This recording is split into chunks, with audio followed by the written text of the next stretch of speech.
pode bater. Tertúlia. Minha gente, meu boa tarde. Hoje nós temos aqui personalismo, que é da parapatologia e é um tema central nosográfico. É lógico que isso não diz respeito a vocês, diretamente, tá certo?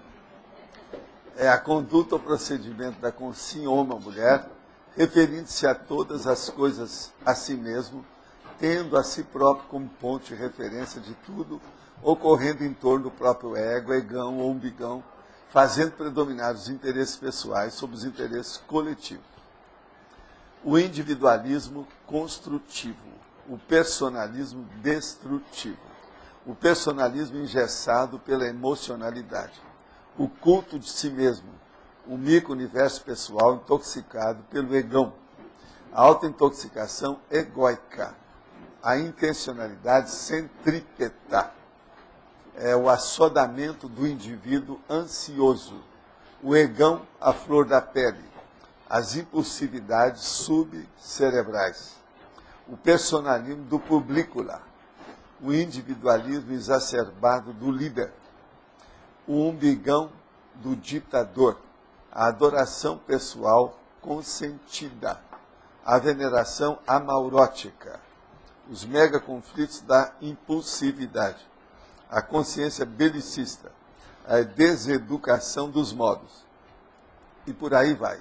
Eu li a metade aqui da fatologia para dar uma ideia. Agora, nós temos aqui, na caracterologia, 12 atitudes indiscutíveis de individualismo ou personalismo, no caso, o destrutivo. E temos também aí, na evoluciologia, 7 estágios evolutivos para a pessoa que começa a melhorar. Agora, a compreensão da vida interativa, inevitável com as realidades do cosmos, praticamente divide as consciências entre egocêntricas e altruístas, nas dezenas de nações da Terra. Qual propensão predomina em você? A egocêntrica ou a altruísta? Desde quando? Nós queremos dizer que esse verbete tem 47 logias e tem 4 máximos. A Rosa, por exemplo, pode trabalhar aqui com a remissiologia em alto nível, fora outras coisas também, se quiser, tá certo? Agora eu vou aproveitar para responder aqui, que tem umas perguntas aqui. Vou ter um filho com uma namorada que já tem 2 filhos. Não moro com ela ainda. Poderia haver implicações cosmoéticas na relação com os filhos dela? Olha aqui, toda vez que você for viver com alguém, tem implicações cosmoéticas, isso é óbvio. E aí, no caso, vai ter até mais, não há dúvida que a situação, você tem que ser agora o bondrasto, o bom padrasto. Então, entendeu? É o bondrasto que eles chamam. É o que vai acontecer aqui com esses filhos. E ela tem que ser uma boa drasta com o que vai nascer, né? Perante os outros. É a saída. Mas de modo que, muita paz, muita energia positiva, muita tranquilidade, muita conciliação, muita pacificação para vocês todos. Quer dizer, 3 filhos e os 2, as 5 pessoas. Fora os amparadores também junto. Não é isso? Considerando que Moisés, já na antiguidade, olhava para o alto e dizia: Senhor, o povo é cabeça dura. Puxa, como implementar a TARE sem acabar indo parar na TACOM? Já que o pessoal apresenta um nível alto e alta vontade de pensar e de agir. A primeira coisa é o seguinte: você não tem nada que ver se o povo tem cabeça dura. A sua tem que ser uma cabeça acessível. Se você faz isso, você começa a fazer atalhos e também não vai esperando que tudo vai dar certo. A gente nunca agrada todo mundo. Outra coisa também, não existe tarefa de esclarecimento sem tarefa da consolação.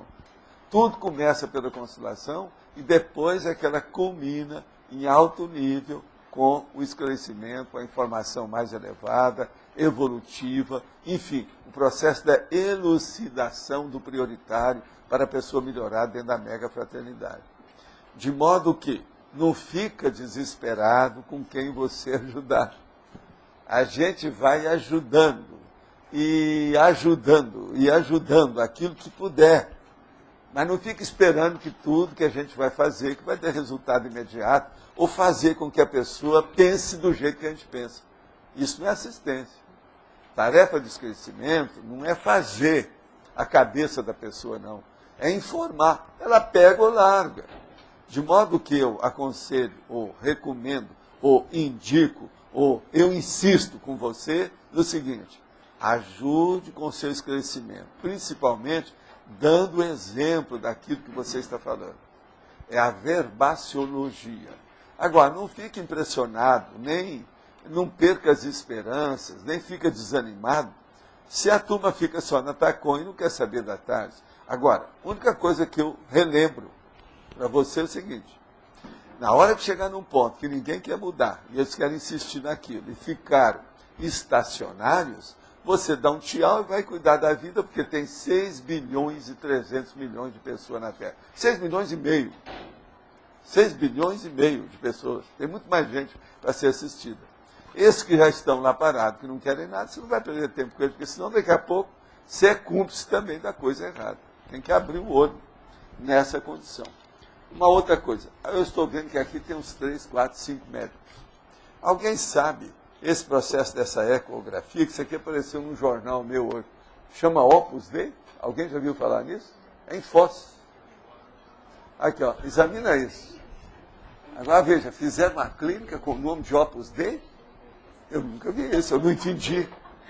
O Opus Dei sempre esconde as coisas. O que é? Quer dizer que é uma obra de Deus que tira a radiografia dos outros, é isso? Ou ecografia? Agora, outra coisa que eu queria falar. Isso aqui é a revista Mente e Cérebro, é aquela que o Siddhartha escreve, tudo isso, tá certo? Isso aqui é o último número que me deram. Tem um artigo aqui do Massimo Barberi, que é Escrita para Curar, que são as coisas que eu vivo falando para a turma que faz livro aqui. Em alguns casos, escrever de forma orientada sobre as experiências traumáticas pode ajudar pessoas a refletir sobre si e a superar a dor. No caso aqui, a dor da perda. Então ele fala: perder o marido num acidente de carro. A velha ideia do caro diário foi revalorizado. Quer dizer, faz um livro como se fosse um diário. Muitos de vocês já escreveram um livro assim. É a grafoterapia, né? Pois é, entende como é que é? Agora veja, registrar no papel a experiência negativa como um luto pode ser uma técnica terapêutica eficaz em determinadas circunstâncias. A escrita terapêutica ajuda a pessoa a descrever detalhes de experiências negativas, explicitar sentimentos, colocar os fatos em ordem cronológica e estabelecer nexos. Agora, muitos cineastas transportam para as telas dramas pessoais, como Polanski, por exemplo, lá em Macbeth. Agora, ao registrar eventos sobre os quais nem sempre se consegue falar, é possível articular cronologias e sentimentos o que favorece a organização psíquica.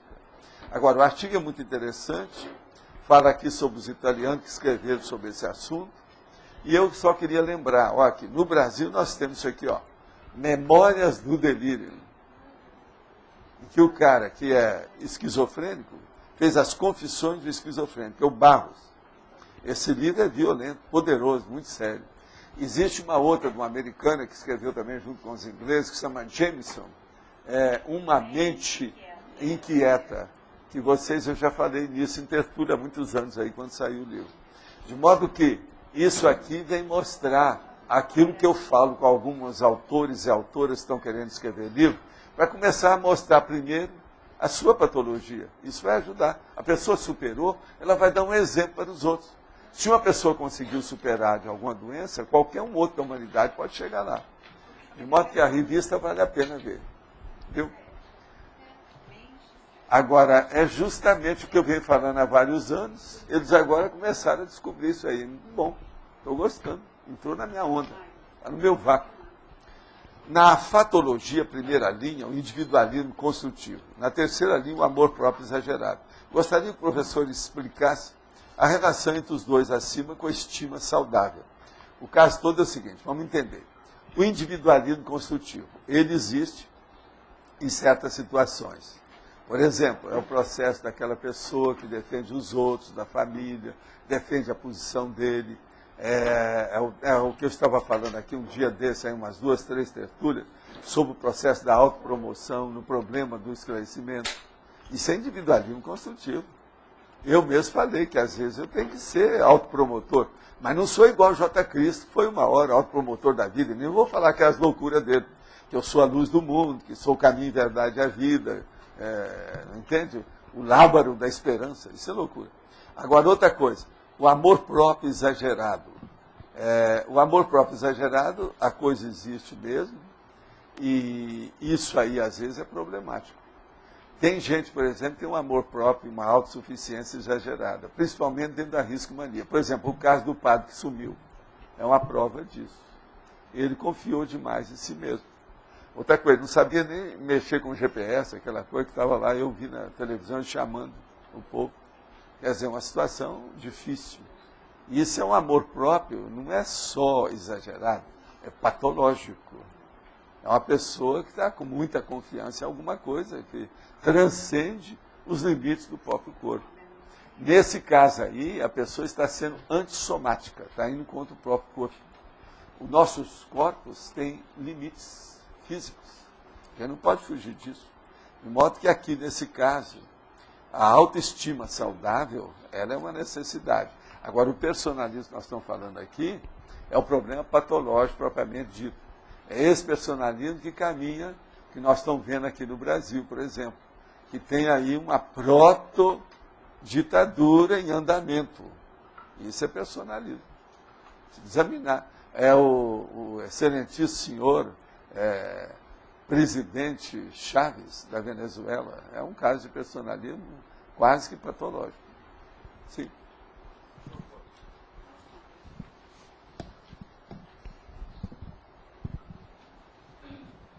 Qual a profilaxia do personalismo? Autoconscientização da pessoa e ver o que é antes que o desastre tome conta dela. Olha o personalismo, o que fez com os nazistas. E olha o que é. A maioria acabou suicidando ou morto. A maioria. Um monte deles suicidaram no fim. Quer dizer, você quer coisa pior do que isso? O nazismo todo foi assim. As SS, a Gestapo, como é que fica? Eles mataram muita gente em campos de concentração e uma boa parte deles depois se matou. Outros foram mortos. Então, é uma coisa precária. Por sinal, eu quero dizer para vocês o seguinte, eu recebi um livro que é um álbum, que eu não conhecia, sobre um campo de concentração. É um negócio grosso, com as fotos todas de campo de concentração do Holocausto. Olha, uma coisa, nem em cinema eu vi uma coisa daquela. As fotos são simplesmente impressionantes. Quem quiser ver isso já está na holoteca. Para a gente ter uma noção do que é a natureza humana e até onde vai. Vocês têm que lembrar que isso foi feito numa das nações mais poderosas na época. A década de 40, por exemplo, a Alemanha era uma das mais poderosas que haviam aqui. Estava na ponta disso tudo. E fazia uma loucura daquela. Agora, esse campo de concentração é um dos maiores dele, e eles mostram através das fotos da época, tudo que tem. É simplesmente impressionante. Por exemplo, do ponto de vista mesmo de medicina, viu? Eu quero falar para vocês aí que são médicos. Eu não entendo como é que uma pessoa pode viver sem sair do lugar com a pele em cima dos ossos, literalmente. Você olha, você vê os ossos todos da pessoa debaixo da pele, que não tem outra coisa. Não há mais nenhuma musculatura, não há nada. E a pessoa está viva. Geralmente os olhos afundam, né? Fica aqueles olhos enormes. Agora, gente, não é fácil. Vale a pena ver aí. Eu acho que até devia dar, assim, de vez em quando, uma terapia com isso. Mostra, olha aqui. Olha a natureza humana, onde é que está? Olha. Vamos acabar com o nosso personalismo, as nossas condições. Veja esse egoísmo, olha o que é que deu. Isso aqui no século XX. Meados do século XX, tudo isso foi feito. Agora, é um negócio. O trafado personalista é não ver os seus erros, é isso? Ele não conseguir entender, aprender com seus erros? Em parte, mas o problema não é esse não. É ele insistir que ele é o maior do mundo. Que ele é o rei do cosmos. Megalomania, então. É a megalomania braba. Esse aí é que é o negócio mais sério. que às vezes a pessoa está bem consciente, já falaram tanto para ela, mas não resolveu. São esses que você tem que deixar para lá. Ele tem que fazer a carreira solo. Entende? Você sempre, na questão de assistência, tem que lembrar. Existe assistido que tem que fazer uma carreira solo. Ele não te atende, você não pode perder tempo com ele. Não adianta nada. Então essa pessoa não consegue formar uma dupla evolutiva também. Teria dificuldades grandes. Isso é bobagem, né? Ele vai formar uma multidão evolutiva que ele quer lidar com ela. Que é de assediadores, levar toda a boiada para o brejo. Ele não leva uma vaca só, ele leva a boiada. Entendeu como é que é? A boiada para o brejo é diferente da vaca para o brejo. Nesse caso aí é isso. Não é fácil. Agora, é só examinar as questões de ditadura, o processo da autocracia, o totalitarismo, que a gente fala aí, né? A gente vai entender o personalismo. E o processo é bem patológico mesmo. Tudo é um processo psiquiátrico, de alto nível. Todo mega assediador é personalista ou não necessariamente? Só pode ser, mas o personalismo aí ficou pequeno, né? Ele já é pior do que isso. Ele é um mega assediador, ele sabe, então, dominar os inferiores. Agora, veja, aquela pessoa, por exemplo, que trata mal o seu cavalo, a sua mula, a sua égua, ela está nesse caminho do mega assediador. Por quê? Ela está abusando de uma coisa que ela sabe mais do que o outro princípio consciencial, a outra inteligência, a outra consciência, que evolutivamente ainda é inferior a ela. Então, essas pessoas todas, elas têm ainda aquilo que eu chamo a proto-reptilianidade. Quer dizer, são consciências proto-reptilianas. Elas ainda estão muito ainda na base do jacaré e do crocodilo. Abre a boca para pegar tudo. Entendendo? É o jeito que ele acha para sobreviver. Agora, por exemplo, uma pessoa que fica batendo o cavalo excessivamente, danado da vida com o bicho, esse é o início do princípio do começo desse mega assediador. E o animal ficar pela carroça, subindo lá dentro do casinho, ele arriar, e ficar batendo o animal. Pois é. Se ele cair, Esse aqui é o mega assediador, porque eu acho que esse aí é fácil de você ver. A gente vê. Não, eu já tive gente que eu já tive que entrar na história. Arranjei uma coisa, às vezes é o jeito. Para salvar certos bichos, às vezes tem que comprar o bicho na hora. Eu já fiz isso. Quanto que vale seu cavalo? Não, vale tanto, eu te dou o dobro, me dê ele aí, sai com ele, daqui. Chegava aí e carregava o cavalo. Isso tudo já aconteceu em Minas comigo. Aí eu chegava aí e falava assim, vem cá, quem é que quer um cavalo? Como é que é? Eu quero saber se tem horta, se tem ambiente para o cavalo, tudo isso.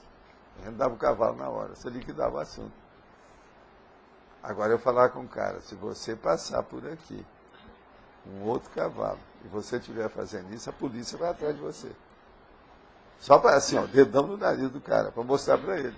Mas pagava, você ficava feliz da vida. Você ficava livre desse. Agora, veja, tem muitos desses casos de loucura, se pudesse ser resolvido com um pouquinho de dinheiro, resolveria tudo, mas isso é errado. Muito difícil. Pode falar, Romulo.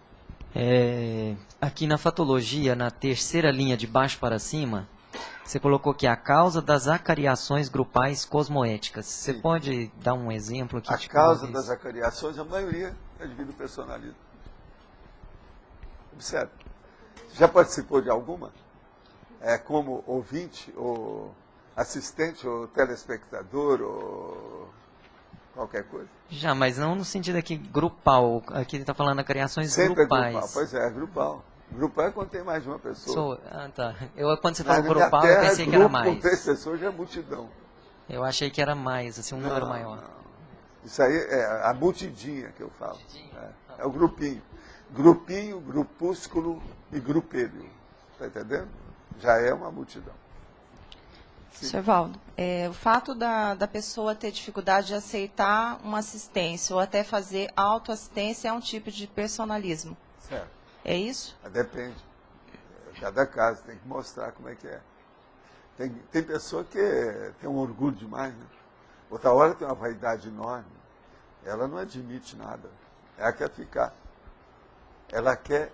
tem gente que já falou para mim assim, não, Valdo, eu te agradeço toda a sua boa vontade. Eu sei que você está com boa vontade, mas eu quero errar sozinho. Que cara que eu fico? Eu fugi. Desapareci igual aqueles caras do desenho animado. Que estão na pedra e a pouco ele sai igual um ratinho e vai embora. O pessoal falou isso para mim. Agora, eu só virei para ela e falei assim, olha aqui, vai devagar com a dor, hein? Vai devagar com isso. Olha bem, tem muita gente na Terra. E extrafisicamente é 9 por 1. E a maioria tem problema. Agora é lógico, uma pessoa dessa você deixa para lá. Agora já houve casos que isso já aconteceu, passam 3 anos a pessoa vem arrastando. Tem um caso pior. Eu vou contar porque ele agora já está assistindo, a coisa está melhor. Chegou uma pessoa, danada da vida comigo, devido ao processo de homossexualidade, que eu tinha exposto a situação e falado que aquilo era antifisiológico. Ele não admitiu e veio. Danado da vida comigo. Mas, com o passar do tempo, ele chegou à conclusão de algumas coisas e tornou a voltar. Então, de vez em quando, ele vinha ao SCP-2, participava das coisas. Aí, um dia, ele chega para mim e fala assim, Valdo, você andou me falando uma opção de coisa, eu levei minha vida de qualquer maneira e eu agora descobri, eu estou com AIDS. Então, eu queria saber o que você pode agora me ajudar, porque a coisa agora está constituída. Eu falei assim, qual é o nível da seu processo de AIDS? Não, está começando a situação, ainda não tem muita marca, não tem nada. Mas, aí eu falei assim, então nós vamos fazer uma coisa. Você vai escrever um livro. Que é esse, justamente esse caso que eu estou falando. Você vai escrever um livro para evitar o processo da AIDS. Expor tudo. E eu apresento o seu livro. E eu edito o seu livro. O que você acha? Você tem laptop? Pois é, eu arranjo laptop, eu arranjo tudo. Eu vou fazer isso. Agora, a coisa passou, lá pelas tantas, um mês depois, a AIDS piorou o cara. Aí o que ele fez? Ele começou a fazer pressão em cima do Instituto para devolver todo o dinheiro dos cursos dele. Que eles fazem muito disso. Então nós devolvemos o dinheiro todo. Aquilo passaram mais alguns meses, foi uns 5 meses.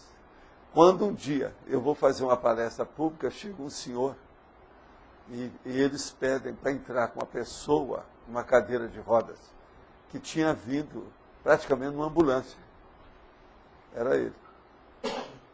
Agora o pior da história, era o pai que estava trazendo o filho, que ele queria me ver uma última vez falando. Foi disso, o cara morreu.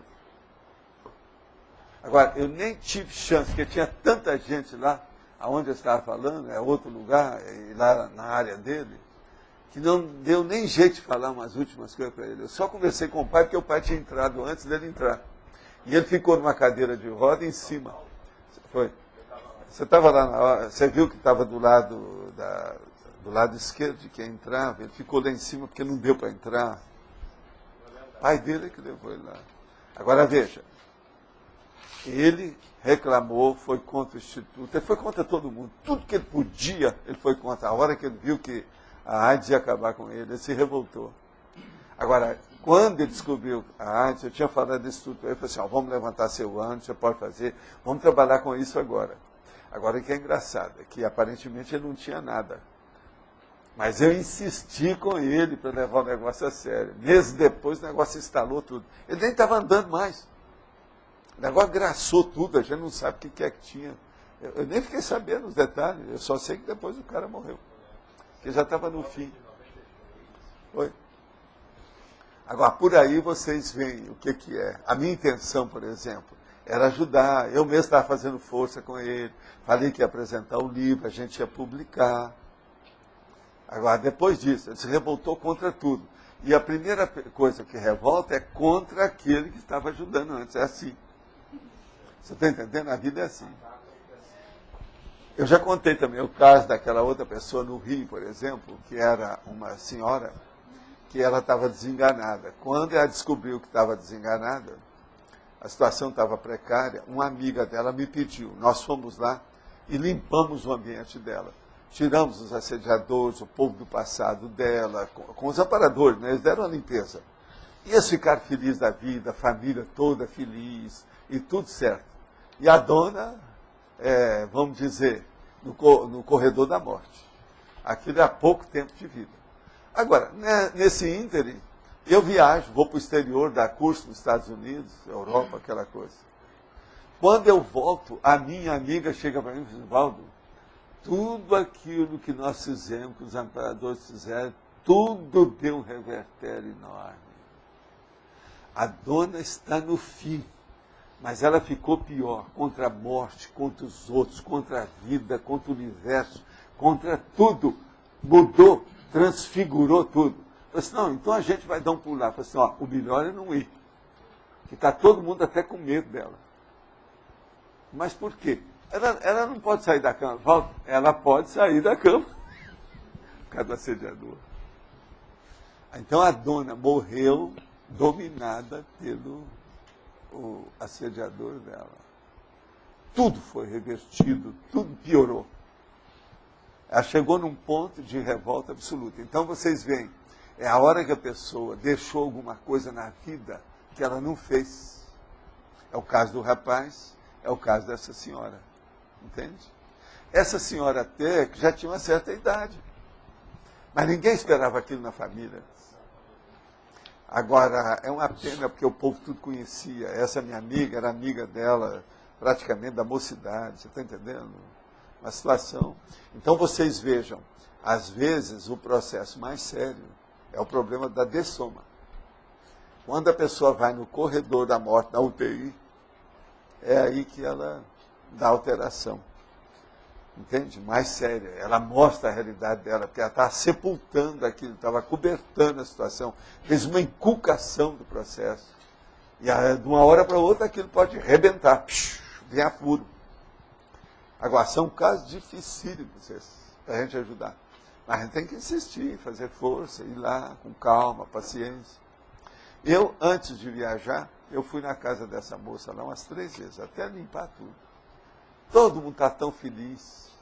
Eu lembro que o quarto que ela estava deitada, eles mudaram tudo, colocaram flores, uma opção de coisa, antes de eu viajar. Eu viajei tranquilo. Quando eu chego, agora tudo indica que, num caso desse, a explicação que a gente tem é o seguinte: um assediador lá do passado vem e vê qual é o nó gordo da pessoa, aquele ponto mais frágil dela. E ele insiste com aquilo e faz ela pensar naquilo. Como ela já está mais para lá do que para cá, já está até descoincidente devido ao processo da doença, fica mais frágil. Então eles vêm com a canga em cima e dominam o processo. Está entendendo? O negócio é sério. Agora a gente tem mais um aqui. Na principiologia, a ausência do princípio da descrença. O professor poderia, por favor, explicar a conexão com o personalismo?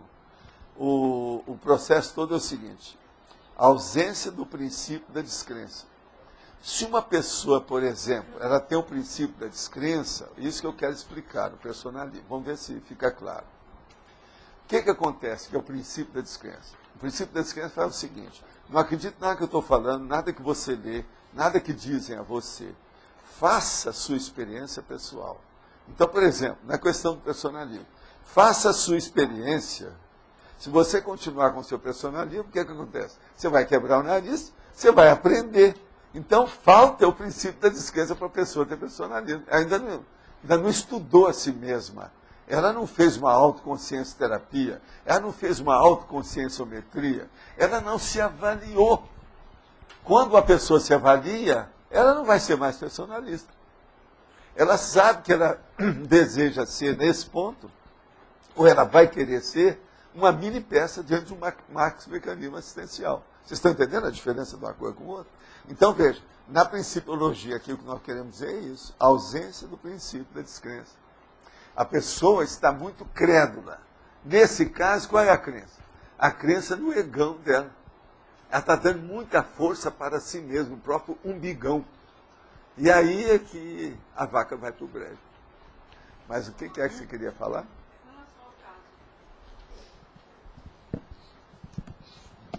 É que você falou assim, o caso ficou tudo limpo e houve um revertério. O que é que fez esse revertério? É isso que eu estou falando, é a pessoa do passado, que eles pegaram, juntaram tudo, deve ter feito assim um cenáculo, um círculo. Falaram assim, não, qual é o ataque que nós podemos fazer final? Porque ela estava frágil, no fim da vida. Então eles pegaram alguma coisa muito que estava faltando para ela. E vem o Espírito Santo de orelha, que é o processo do assédio. Então começaram a falar, deve ter sido alguma coisa nesse sentido. E nisso ela... Agora, ela ficou irracível, cáustica, vamos dizer, Nada chegava próximo. recalcitrante, absoluta, sem jeito. Outra coisa, eles acharam que nem eu devia de aparecer lá. Estavam com medo, talvez, que o assediador ficasse lá incorporado e viesse contra mim para furar meus olhos. Né? Você está entendendo? Tem disso. Professor Valdo, quando dentro de um grupo, uma pessoa quer tratamento especial, diferenciado, quer ser servido o tempo todo, isso é personalismo? Até um certo ponto. Se a pessoa alimenta isso, está danado. Está entendendo? Uma coisa, por exemplo, é a gente dirigir um professor, por exemplo, você lá dando aula, ou eu dando aula aqui. Tem, às vezes, uma cadeira que é do professor, às vezes ela é diferente. Eu lá embaixo mesmo fico em cima do negócio para eu poder ver o povo, senão eu não vejo nada. Isso é uma coisa. Agora, por exemplo, personalismo. É aquele do centro espírita, que eu vou lá visitar para fazer assistência. Na hora que eu entro, então, para conversar com o povo, eu sento numa poltrona. Aí vem aquele monte de... Não, aí não. Não pode sentar. Por quê? Porque aí é o presidente. Mas é só ele que senta nessa cadeira. Só ela não é igual às outras? Sim, mas essa é diferente. Tem os fluidos dele.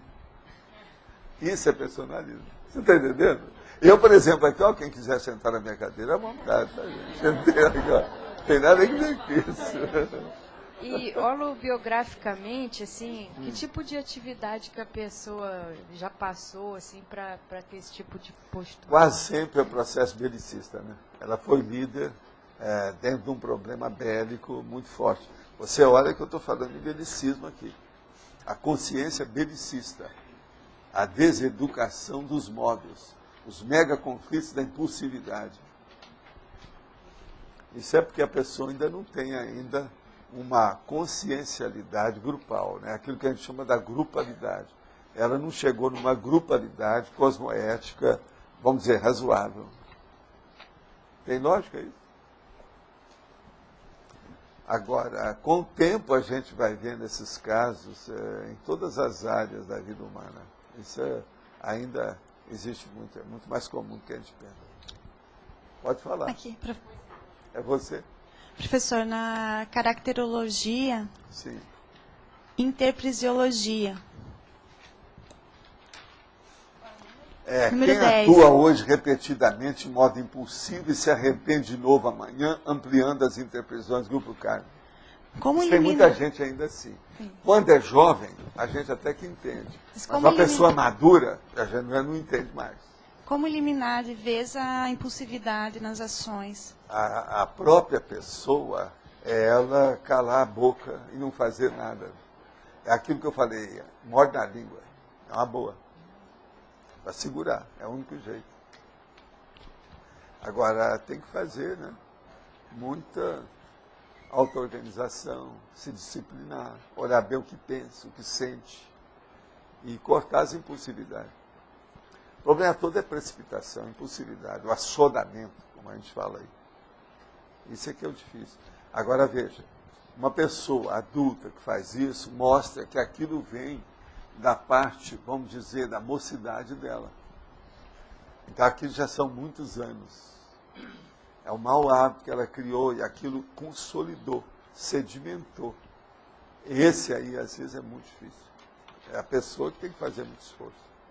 Agora, hoje, por exemplo, nós temos uma série de condições aí que ajudam. Agora, o conscienciograma, a conscienciometria, é o que dá mais indicação para isso. Agora, hoje já tem também os processos aí da Apex, que a pessoa pode dirigir os esforços e o talento, as energias dela, para o problema da própria programação existencial. Então ela sai do egão para o processo da assistência. Isso aí às vezes ajuda muito. As técnicas hoje que estão sendo usadas aí na ProEx, vale a pena. Tem. Professor Waldo, esse caso dessa senhora me fez lembrar um outro caso que o senhor comentou também, de um senhor, que eu acho que não sei se era juiz, que também, perto da Dessoma, ele começou a abrir o jogo, falar um monte de... Não, mas esse era bobagem. diferente.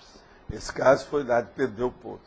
É uma pessoa que eu conheci e tal, que era muito amigo do Chico. Agora, o caso é o seguinte, ele era uma reserva moral na cidade. Então, era um ídolo em matéria de ética, moral, a vida dele, o que ele fez, o self-made man, você está entendendo? Dentro de uma cidade pequena, igual Pedro Leopoldo, ele era realmente um herói. Agora, o que se passa? Sempre uma pessoa muito boa, cordial, afável, de grande nível de sociabilidade, positiva. E todo mundo aplaudia, ninguém via defeito naquele homem. Agora, o que se passa? Aconteceu os negócios na cabeça dele, tipo tumor, essa coisa toda que dá infecção, ele teve um derrame, teve uma opção de coisa. E quando ele voltou a si, aquilo supitou. Tudo que estava recalcado dentro dele, que ele não falava com ninguém, que estava revoltado, ele deixou a revolta dele sair. Com isso, os assediadores vieram e pegaram, vem o povo do passado, aquela coisa toda. Agora, o caso dele era horrível. Por quê? Ele ficava meio desconhecido, os assediadores vinham e falavam através dele. Ele na cama, recostado assim. Então, todo mundo que chegava, ele só falava o lado pior da pessoa. Não, mas olha, o negócio estava provocando divórcio, uma opção de coisa nesse sentido. Chegava a dona e falava assim, então, você acabou de estar lá com o fulano, e o maridinho, vai bem? Isso é assim. E outra coisa, você adivinha as palavras de baixo calão.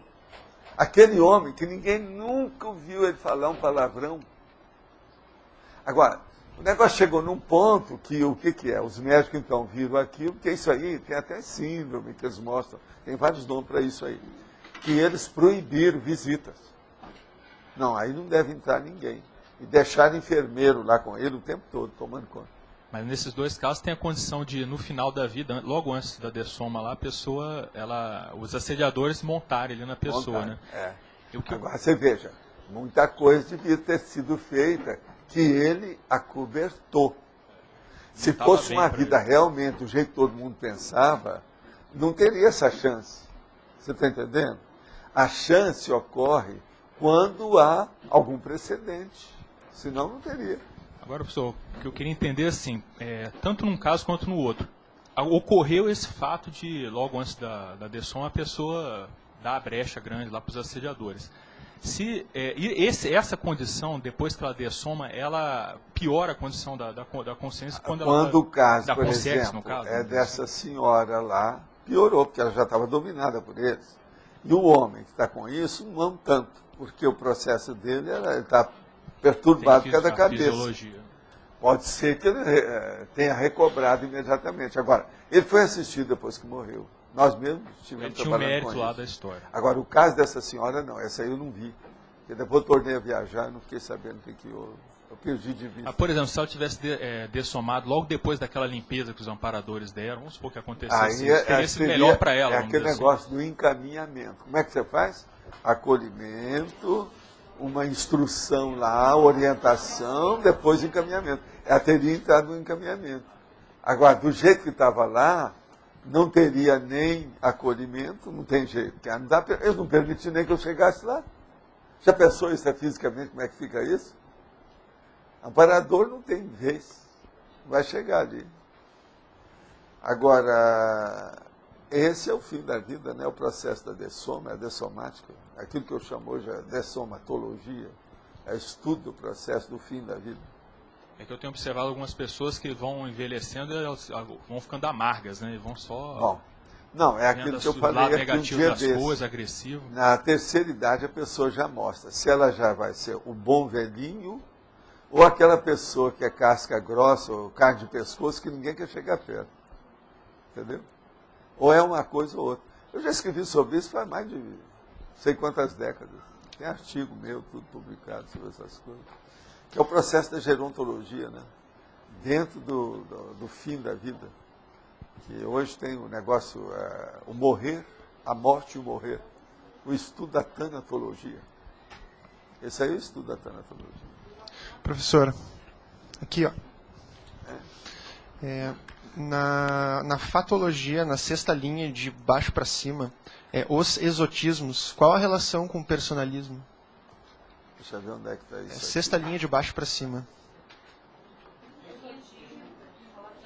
A quinta, desculpa. A criação, tal ausência, atitude, excentricidade, extravagância, os exotismos. Sim, o que você quer? Qual a relação com o personalismo? Exotismo. Você sabe o que é o processo exótico? Uma coisa extravagante, diferente, bizarra, estranha. Por exemplo, esse homem que eu estava contando lá de Pedro Leopoldo, aquilo é exotismo. O cara nunca tinha sido daquele jeito. Você quer mais extravagância, anomalia, anormalidade, teratologia, quer dizer, estudo de monstro, do que é esse? O cara do santo virou um monstro. Esse você quer exotismo maior do que isso? Exótico é uma coisa diferente, bizarra, estranha, extravagante, entende? Escalafobética. Esse aqui é um dos nomes do dicionário. Escalafobética. Quer dizer, um negócio bem diferente. Entende? Ou, se você quiser, um nome técnico do português mais culto, esquipático, que é esquisito e antipático. Isso também é do dicionário, não é nosso, não. Esquipático, esquisito e antipático. Você vai ver o que é isso. Tá claro? Professor, sim. Aqui na antagonismologia, sim, eu poderia considerar o binômio personalismo-epicentrismo consciencial? Pode. Isso é na antonimologia ou na antagonismo? A gente pode pensar, fala lá para a Rosa que a gente vai ponderar. Nós aceitamos toda contribuição. Explica lá para ela. Repete lá.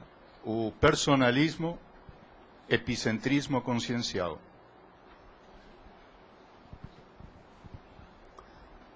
Agora, eu quero falar para vocês que em evoluciologia, sem eliminação absoluta do egão ou umbigão do personalismo, isso é a pessoa que escreveu. Qual é o processo de eliminação do ego, do umbigão? O povo do Oriente vive falando nisso, mas de maneira mística. Qual é o modo prático excessivo? Primeira coisa, fazer o egocídio. Mate o seu eu e pensa no nós. Acabe com o eu e pensa no nós. Agora, o nó que eu estou falando não é piorar a vida dos outros, criar nó. Não é nó, não. Eu estou falando nós. Quer dizer, todo mundo, a humanidade, a assistência, o grupo, a multidão. Sair do egão para a multidão. Esse é um dos processos de eliminação do ego. Uma outra coisa, começa a ajudar os outros através da Tares, que a pessoa vai eliminar o ego. Agora, outra coisa, se você é bom mesmo, conhece as coisas, faça desassédio. Você quer mais assistência e ajudar os outros que fazer o desassédio? O orientalismo não sabe fazer desassédio. Eles levam tudo para a poesia, para o processo. Fica só na base da tacon e superficial. Professor Valdo, aqui na sétima linha da fatologia tem os mega conflitos da impulsividade, né? Que está muito relacionado aos conflitos tanto íntimos quanto com as outras pessoas, né? O personalismo, ele aumenta o egão, tá certo? Aumentando o egão, a pessoa se sente cada vez mais potente e mais o quê? Pré-potente. Potente e pré-potente. Com isso, então, ela tem uma supremacia. Ela acha que é o máximo. É o caso a pessoa, por exemplo, ele foi bem na eleição, daí a pouco o povo começa a aplaudir, daí a pouco ele entra na presidência, daí a pouco ele não quer deixar a presidência. Ele entra lá, tem uma segunda continuação da gestão dele. Agora já estão falando da terceira. Isso é personalismo. Tá, e aí no caso alto nível. Nós estamos vendo isso no Brasil. É só vocês seguir a política aí que vocês vão ver isso. E outra coisa, o povo agora que está comprado por ele, devido à demagogia, já tem mais de 50% que é a favor da terceira gestão, terceiro governo. No caso da Veja liderança... bem se é possível isso no Brasil. Onde é que ficou a democracia? Só de falar nisso já é um crime. Só de falar. Entende? E no caso da liderança belicista, que como o senhor havia colocado como exemplo, como é que é essa atuação do conflito da impulsividade nesse tipo de situação? Você já viu o Chaves falar? Olha, na hora que ele aparecer na televisão, olha o jeito dele falar. Aquilo é a impulsividade. É um autocrata total. Ele nasceu daquele jeito. Ele não vai mudar tão cedo. E esse é um perigo, porque ele é muito inteligente. Ele não é igual a esses outros aí que tem, não. Esses outros presidentes da América Latina aí, que falam muito aí da esquerda. Ele é o mais vivo deles em matéria de QI. Ele foi bom em tudo que ele estudou, nas coisas todas. O cara é uma cabeça. É um perigo. Agora, veja, estão caminhando aí para fazer aí o Fórum, São Paulo, como é que é? Eu vivo falando isso aqui. Mas... Proto-ditadura. Proto quer dizer esboçante, fetal, que está começando. Protótipo. Está querendo? Tudo que estão fazendo parece que está caminhando para isso, uma ditadura. Para continuar o mesmo governo. Veja bem, nós já tivemos isso no Brasil. Getúlio Vargas dirigiu isso aqui um monte de tempo. A Redentora foi um monte de tempo. Tudo é ditadura. Olha o povo, ainda não esqueceu isso, ainda não aprendeu. Olha a turma aplaudindo aí, ó, mais um que está chegando. Mas aí é muito mais relacionado com a personalidade impulsiva do que o comportamento impulsivo, sim. Então, porque se ele tem um raciocínio por trás do que ele fala... Você já viu ele falar? O atual presidente da República, ele aparece na televisão todo dia. Fora do rádio, né? Estou falando de televisão.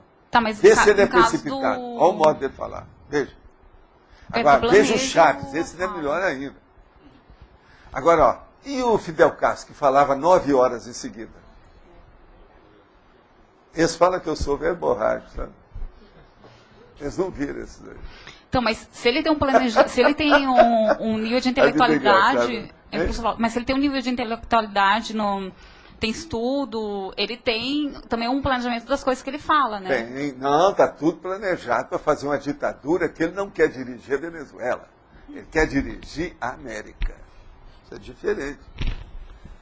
O processo todo é esse. Outra coisa, Fidel Castro, ele fez a exportação da revolução dele de Cuba. É que não pegou. Ele mandou até para a África. Chegaram, mataram o Che Guevara, que até hoje estão aplaudindo o cara como herói. Um médico matador dos outros. É esse que é o Che Guevara. Uma vergonha para nós todos. Uma vergonha total pensar nisso. É igual aquele médico lá da Al-Qaeda. Médico foi feito para salvar os outros, para dar vida. Dar vida até na ginecologia, na obstetrícia, na hora que nasce uma criança. Agora o cara vai lá para matar os outros. Vocês estão entendendo como é que o egão altera tudo? Entendeu? Isso é que chama a deflexão da consciência. O negócio é assim. É aquele negócio quando vai fazer o gráfico, que o gráfico passa da linha e acabou a página. Foi para o chão. Entendeu? E aqui na estrangeirismologia fala da persona non grata, né? Sim. Quer dizer, a correlação dela não reconhecer o que os outros fazem está muito relacionada ao personalismo. Não, o personalismo, quando fica demais, ela se torna uma persona não grata. Ninguém quer saber dela, porque ela só pensa nela. Entendeu? Ela não abre mão, é aquele negócio que a gente fala. Ela não doa, não há doação. O problema é ele. Professor Valdo, vou voltar ao caso da senhora. Na sua fala, você falou assim, algo que deixou de ser feito. No caso, o nogódico dela poderia ser alguma coisa relacionada à ProEx dela, ou alguma coisa que ela tivesse que fazer e deixou para lá? Quando a gente afastou lá algum dos assediadores dela, o negócio era terrível, porque envolvia problema, veja bem, da monarquia com guerra. E ela era do alto nível dessa história. Agora, o que se passa? A vida dela teve uma porção de altos e baixos dentro do processo de vida, já esse passado. Aí dá aquele câncer e já estava metástase por tudo quanto é lado, ela estava desenganada, é inoperável, é a situação precária. A senhora já tinha passado da meia-idade, mas estava muito forte com as coisas, aparentemente. Mas aí, de uma hora para outra, aquilo dá uma derrocada. ela esperava ainda fazer uma opção de plano dentro da vida dela. Você já pensou? Se ela já era da monarquia, com todo aquele negócio. Aí ela revoltou. Foi aí que nós chegamos, fomos conversar com ela, como é que era, explicar o que era a morte, o que é a passagem, a dessoma. Tudo isso foi feito. E afastamos aqueles que estavam os grossos da história. Mas outros vieram, porque devia de ser, vamos dizer, a freguesia dela era muito grande. Então aqueles pegaram o negócio do passado e a coisa piorou mais ainda. Agora, é uma lástima esses casos. Eu sempre me considerei um fracassado nessa história toda. Você não conseguiu superar. Entendeu? Agora, teve casos que eu falei isso, os caras falaram, Valdo, aqui nem serenão, não dá jeito. Se a pessoa não quer, como é que vai fazer?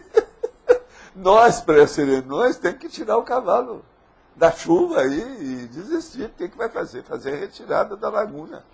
Não tem jeito. Você entendeu? Pode falar. Professor, voltando ao egocídio ali que o senhor falou como recomendação, atares, desassédio e tal.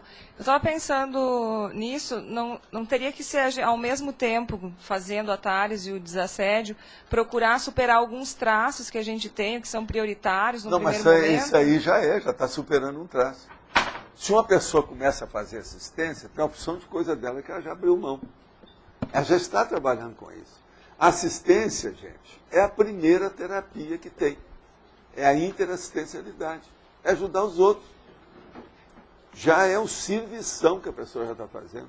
Se ela começar a fazer, se entrosar com isso, entender, se dedicar com sinceridade ao processo, bora, já vai melhorar de todo jeito. E outra coisa muito séria, é lá no assistido que ela vai arranjar um amparo. Sim, mas não teria que, ao mesmo tempo, ver algum traço... Esse ao mesmo tempo, isso vem inevitavelmente se ela faz assistência. Não tem jeito. Ela não vai aguentar fazer muito tempo, ela vai ver tanta coisa. A hora que começar a ver esses casos todos alterados aí que eu estou contando, e outros muitos, inclusive, que eu não falei, a pessoa vai ver. Uma outra coisa, quando a pessoa começa a se queixar muito das coisas, demais, é falar com ela para olhar de lado. Ela não está olhando. Olha de lado, você vai ver. Tem gente com muito piores condições que a dela. Sempre é assim. A vida é assim. Então, isso aí é a coisa mais séria. É ver o essencial da assistência. Só mais um item aqui no caracterologia, no item 2, antigrupo karmologia, não é karmalogia? Não, nós mudamos isso tudo para colocar o karma, porque está mais de acordo com o português, que eles fazem tudo assim. Eu mudei todos eles. Certo. Todo o texto agora está desse jeito. Obrigada. Certo? Professor, esse problema do personalismo tem relação, eu acho que tem, mas confirmando com o senhor, a questão da mini-dissidência? Tem. Né? A minha dissidência existe porque foi o que eles falaram comigo. Quando eu deixei o movimento espírita, teve gente que chegou, depois de toda a minha assistência, 28 anos cuidando daquilo, vira para mim e fala assim, não, o Valdo quer ir embora porque ele quer fazer um espiritismo só dele. Uhum. É o egão dele que é muito grande. Agora, veja, é uma saída, né? Agora, e eu estava sabendo, na ocasião tinha exposição espírita permanente, eu falei assim, não, nós vamos trabalhar com isso. Assim, mas isso vai transformar na universidade. Eu falei, sim. E nós vamos começar a fazer a refundição dos conceitos de Allan Kardec, que está cheio de besteira. Vamos consertar isso tudo. Aí pronto. Aí todo mundo tirou o corpo fora, todo mundo com medo, até de chegar perto de mim. Eu falei assim, ó, eu vou embora porque não estou agradando, saí de fininho. Mas era aquilo, era a gota d'água no copo que eu estava esperando. Eu já estava trabalhando para isso há 4 anos. Agora, no caso da mini-dissidência, a gente pode falar que é a principal causa, entre outras, que tem da pessoa se afastar? Não, às vezes não é bem assim. Eu já vi casos de mini-dissidência por amor. Amor, paixão, amor sexual. Entende? A pessoa estava lá, o cara vai para uma seita, ele deixa tudo e acha, não, a seita é melhor, tal. Uhum. Eu confio demais nela. Outra coisa... Acabou, e vai dar. E, ó, tem um monte de casos igual esse. Já teve gente que já foi para essas seitas todas e que esteve com a gente. Agora depois volta igual um cachorrinho perdido, com o rabo entre as pernas, a orelha murcha. Dá uma pena danada. Às vezes já passou toda a oportunidade da pessoa. Tem que recomeçar tudo na estaca zero. Personalismo. Agora veja, o personalismo aí no caso, é uma pergunta que vocês podiam fazer aí, que é bem pertinente, eu vou fazer no lugar de vocês, que é o seguinte: essa mulher é que devia ter mais personalismo, né? Essa que fez ele sair e ir para a seita. Aí tem aquelas outras perguntas íntimas que a gente podia fazer, né? Como é que é a vida sexual? Tem um monte de coisa nisso. Então, às vezes, o sexo desorienta tudo a pessoa. Estava falando isso aqui um dia desse. A outra questão é se dentro da parafatologia, aquele fenômeno, personismo, seria uma relação com personalismo na parafatologia? Em parte é. É um tipo de fenômeno que dá isso. Porque a própria pessoa... A própria pessoa exaltando... Mas agora o problema todo é que aí existe uns atenuantes, né? Que às vezes a pessoa não sabe o que está ocorrendo, a consciencialidade dela não dá para ela perceber o que é. Ela Nem faz sempre a pessoa sem sabe. Querer. Ela faz sem querer. Foi o caso, por exemplo, do Camille Flammarion, que era um galileu. E ele então dava as coisas todas como se fosse a vida passada dele, que no fim eles foram olhar, tudo era o Galileu. Quando ele ficou mais de idade, ele fez uma declaração sobre isso. Tem livro aí falando sobre isso. Isso os espíritas não falam, porque ele liquida com Allan Kardec, né? A Gênese de Allan Kardec. Tem aquele negócio do universo da Gênese, sabe? Aquilo tudo foi feito através do... O Camille Flammarion era um médium, sabe, do Allan Kardec. E era ele falando com o personismo das vidas anteriores. Depois ele fez... O Allan Kardec já estava morto, o Camille viveu muito tempo. Então foi falar essa história toda. Tem tudo aí, tem livro sobre isso. O meu livro que tem aí, eu anotei tudo, mostrei tudo lá direitinho. Isso os espíritas do Brasil nunca falaram. Enfraquece o... Até contra, né? É um negócio claro contra Allan Kardec. Mostra como é que ele boiou. Coitado, mas Allan Kardec nessa história que tinha menos culpa. Ele não tem muito tempo de fazer isso. Ele foi assoberbado por um movimento muito grande de uma hora para outra. E há muito pouco tempo. E outra coisa, o cara estava doente, já de idade. Era um problemão para ele, coitado. Mas o senhor acha que ele fez consciente, esse Flammarion fez consciente? Não. Não? Não. É tanto que ele não fez consciente que mais tarde é que ele viu. Aham. Ele foi estudar mais a mediunidade, os casos todos. Quando ficou mais de idade, ele confessou o negócio. Falei assim, ó, o problema é que aquilo tudo era eu mesmo. E ele reconheceu, porque ele deve ter tido um monte de retrocognição depois, né? Assim, ó, na vigília física, do jeito que eu tenho. E ele lembrou da vida dele de Galileu. Ele foi o Galileu. É isso que ele reconhecia. Os espíritas reconhecem isso também. E outra coisa, ele, como Camille Flammarion, ele andou estudando mais, ele tinha uma visão maior. Você vê os livros dele, ele escreveu um livro que é um verdadeiro romance, uma opção de coisa. O homem era uma cabeça. Ele, como Flammarion, ele tinha uma visão muito mais cosmovisiológica do que o próprio Galileu, com todas as coisas que ele sofreu. Entende? Agora, gente, o tema morte do corpo físico é um assunto delicado e muito evitado pelas pessoas. O que o senhor acha a respeito da tentativa de disseminar esse tema ainda muito evitado? Eu e minha esposa já escrevemos e lançamos o livro Espiritualismo Natural. Não, ó, isso é uma boa coisa, mas agora, precisar de mostrar a morte a partir da UTI, a partir da tanatologia, com mais detalhes. Agora, falar isso de uma maneira mostrando os fatos, como é que são. Principalmente os fatos aqui da vida humana. Agora, se for possível, mostrar os parafatos também do lado de lá. Uma coisa interessante é que existem culturas, por exemplo, igual na América do Norte, que a gente tocar sobre o assunto da morte não é de bom tom. Não é uma boa etiqueta numa sociedade, você está falando em morte. Uma outra coisa que vocês vão ver isso na cultura americana, muito interessante, são nos filmes. Que a pessoa fala, mas então, você está aí, e cadê seu marido? Onde é que está? Aí, e a pessoa está toda com aquele rompante falando assim. Aí a pessoa vira e fala, ele morreu num acidente. Ai, I'm sorry, mas que coisa. Aí a pessoa muda tudo, o personagem. Isso é por causa do processo americano. Né? Os filmes americanos estão cheios disso. Na politicologia, linha 2, não seria totalitarismo? Onde é que está? Politicologia, totalitarismo. Não, a antidemocracia explícita. A linha 2. Será que é isso aqui? Está falando, será que é desse verbete mesmo? Não, totalitarismo. Mas nós estamos falando em totalitarismo aqui, nós estamos falando em autocracia, tudo é em cima. Agora, não há dúvida que é, mas é a antidemocracia explícita. Quer mais do que totalitarismo isso? Ele está querendo que escreva. Põe entre parênteses aí, escreve aí para nós.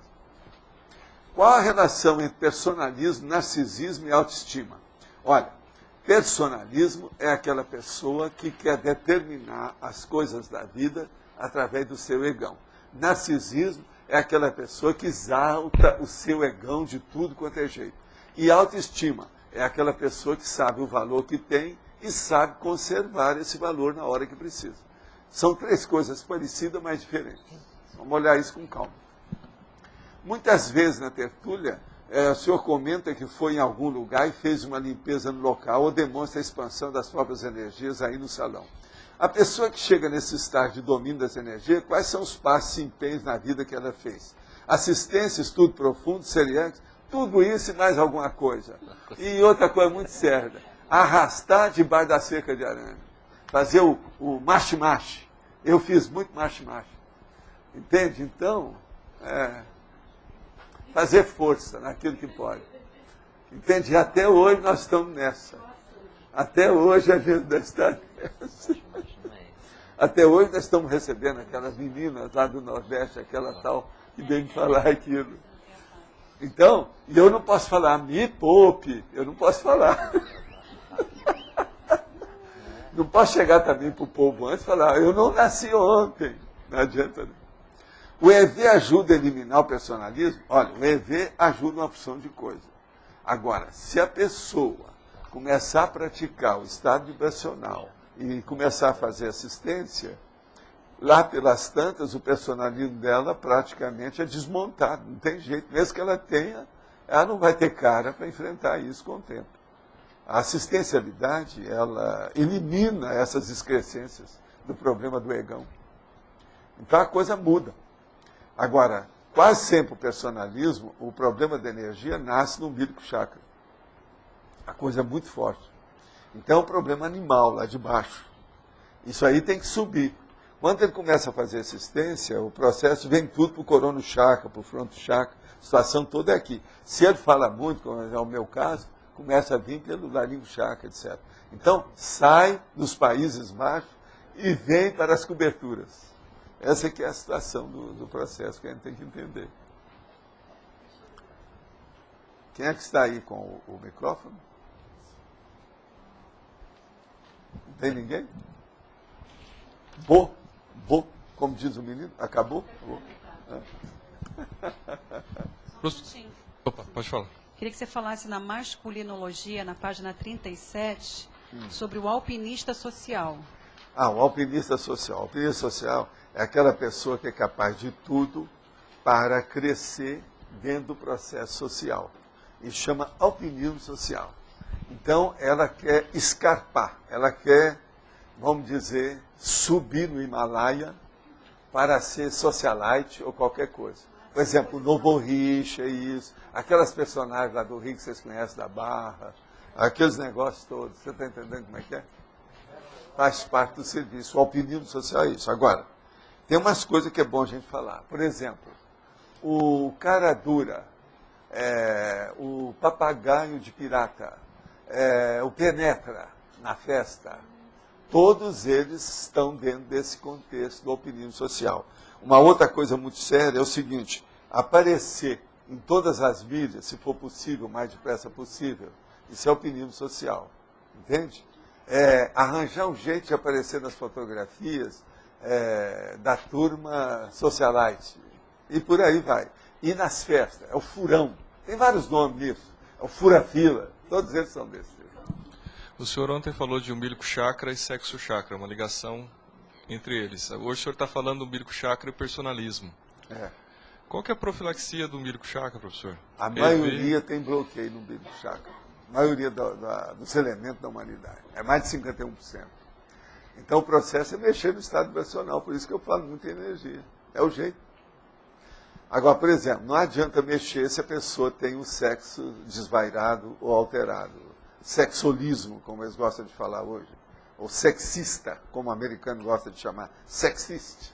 Esse é um perigo. Porque o processo está no chakra sexual, né, dele. Seja homem, seja mulher, não interessa. Aí é um problema perigoso.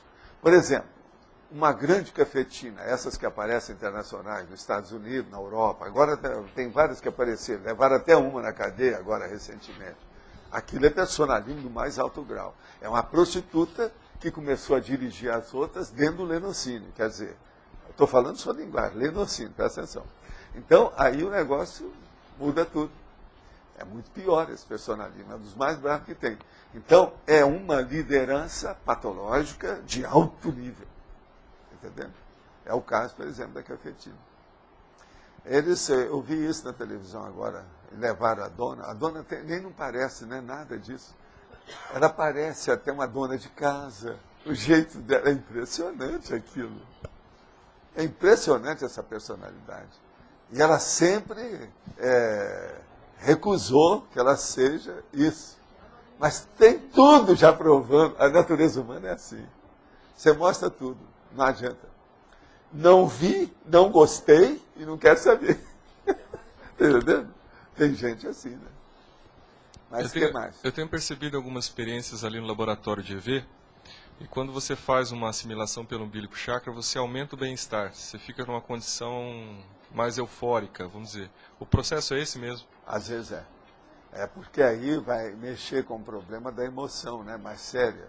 E depois ataca o coração. Sobe. Você tem que ver que os negócios às vezes começam lá na pré-kundalini, kundalini, umbilico chakra, pega aqui o esplênico, vem para o coração. Entende? No caso aí tem estudo. Agora, às vezes também é porque você está limpo embaixo. O problema todo é esse. Aqui, ó, a maioria das pessoas estão limpas, mas de modo geral a humanidade não é assim. Você vai mexer assim, ó, julgando a energia de longo curso, para ver como é que fica na pessoa, você vê que ali está bloqueado. Não é só na cabeça, lá embaixo está bloqueado. Umbilico chakra, tem muita coisa nesse sentido. Agora, por exemplo, se uma pessoa tem muito excesso de peso, uma opção de coisa, isso é óbvio que já está há muito tempo. Mas aí é quase que um problema já físico. Aí já transtornou, outras coisas já estão nisso. Entende? Não, você pode ajudar a desbloquear tudo, desde que haja ambiente, possibilidade, sempre se ajuda, né? Eu estive percebendo também que às vezes você faz algum procedimento assistencial e a energia sai pelo umbilico chakra. Isso também... Aí é porque a pessoa às vezes está precisando do processo lá, mas às vezes você tem que examinar agora é o problema da assimilação, como é que está. E o que você está pensando. Olha bem esse negócio. Com o passar do tempo, o negócio vai ficar tudo daqui para lá. Domina tudo por aqui. Você vai para a cúpula. Entende? Agora, você sabe, você pode fazer experiência até do dedão contra o dedão. Quer dizer, o Alex com o Alex. O Alux. Entende? Coloque o seu dedão com o dedão da pessoa. Você transmite energia do mesmo jeito. Isso seria pré-kundalini. Pré-kundalini com pré-kundalini. Entende isso? Tudo é possível. Obrigado. Sr. Valdo. Minha questão está relacionada com a sinonimologia, o item 5, isolacionismo. Quero entender uma coisa. No caso do isolamento, né, se chegou numa síndrome, quer dizer, já afetou ali até o físico, né, da pessoa. Eu estou querendo entender a relação desse aspecto, ainda assim, afetou o físico, o personalismo? A pessoa é o seguinte, ela começa a ficar personalista e a mostrar, colocar as garras de fora dentro do personalismo. Chega num ponto que ninguém quer chegar perto dela. Já tem até medo, etc. Tal. Ela começa a se isolar. Lá pelas tantas, como ela acha que ela é a dona do mundo, ela se isola. Ela faz a torre de marfim dela. E aquilo começa a envolver o processo. Ela vira um faroleiro sem farol. Você está entendendo? Faroleiro é um cara isolado, mas no caso aí não tem farol, ele não tem luz. Entendeu? Aí é um problema. Mas nesse caso, o senhor quis ou abordou, pensou na questão de síndrome ou não tem nada a ver com isso? Por exemplo, uma síndrome do pânico, que a pessoa se isola, tem a ver com personalismo? Não, tem coisa muito mais séria do que isso. Extrapola daí. Não é isso, não é isso. O processo da bipolar, por exemplo. Uma pessoa, por exemplo, que entra em depressão e não admite que tem depressão. Tem personalismo disso ou não tem? Uma outra coisa, até que ponto que as alterações do autismo têm uma base paragenética do personalismo? É aí que eu queria entender, sabe? Óbvio. Esse nível Uma que coisa extrapola. puxa a outra, a raiz é a mesma. Toda raiz que favorece mais o egão, a base que iniciou foi personalista. Você está entendendo bem o que eu quero dizer com personalismo aí, né? Uhum. É o início do princípio do egão que está começando, ele está nascendo, está crescendo. O personalismo, a base é isso. Tá, então assim, afetou o físico, afetou lá a paragenética, já concretizou, Já enraizou. predispôs, a pessoa está ali. Tem gente que não admite, né, certas coisas.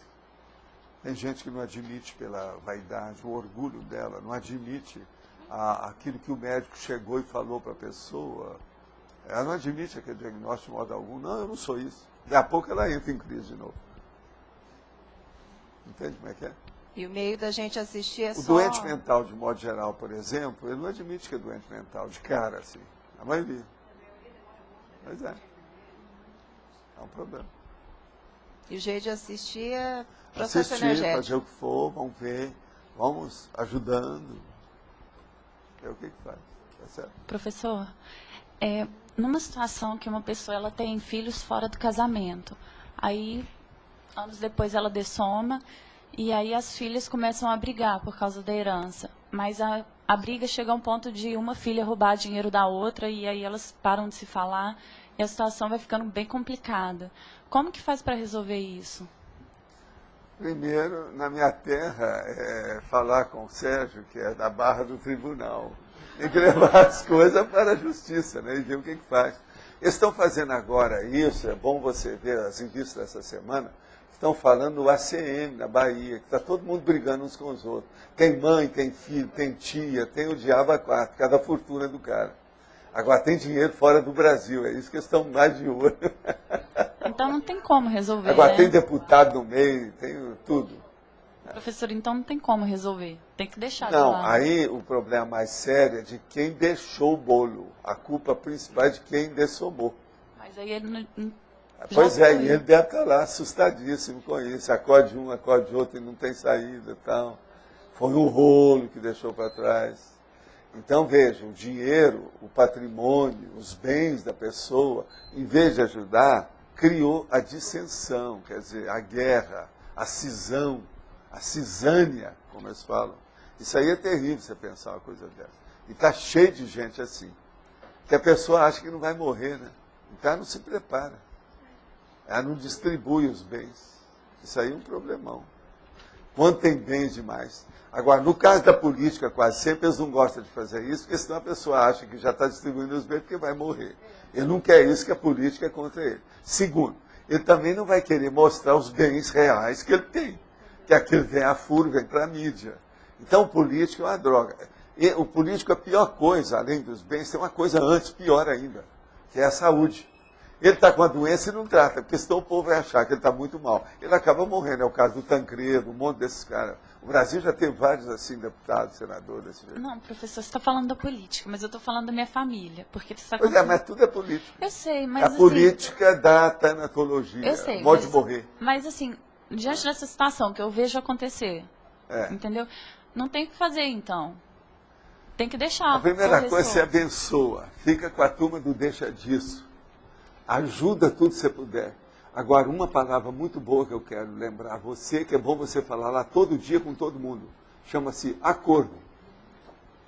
Eu não acho, em direito, eu acho que a melhor coisa que eu posso sugerir aí seria o acordo. Você não acha, Sérgio? Conciliação. Acordo. Não, vamos fazer um acordo. Não adianta falar em conciliação, o povo não entende. Tem que falar fazer um acordo. É assim que a turma entende. Eu já consegui alguns êxitos nisso aí. Fracassei em muitos casos. Mas alguns êxitos a gente conseguiu. Eu não sou desembargador, nem advogado, nem nada disso. Mas você sabe, a gente interfere na coisa, às vezes tem gente que serve, você concilia as partes. Vamos fazer a conciliação das partes. Estou usando agora a sua expressão. Entende? Esse aqui é o negócio, é um acordo. Às vezes é a única saída que tem, acordo. Agora, é duro, né? A hora que você vê a filha indo contra a mãe que sobrou, o pai foi embora. Eu já vi de tudo isso aí. E outra coisa, a hora que um mata o outro. Cadeirança, eu já vi isso tudo.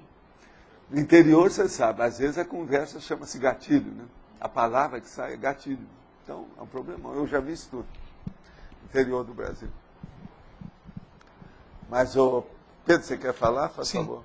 Ô, professor, eu estava pensando no personalismo, enquanto a todos esses artistas do passado que podiam ser cientistas, que tinham potencialidades para ser isso, e resolveram o caminho da arte, né? Dá para considerar que o mega trafar da maioria deles era o personalismo? Não.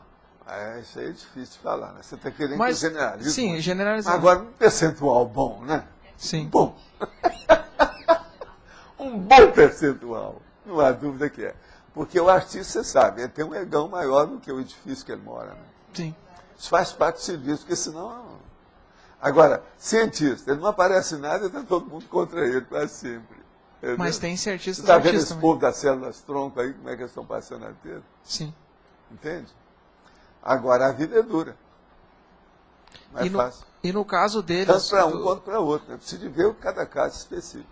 Sim. E agora generalizando, então, né? Vamos supor que o mega trafar seja personalismo. E no caso disso, qual que é vamos dizer, o que tem que fazer para potencializar a reciclagem? Uma coisa pontual nesse caso, é igual a todos? Saída a não ser a pessoa sair do egão dela. Ela só sai fazendo assistência. Sim. Pensando nos outros.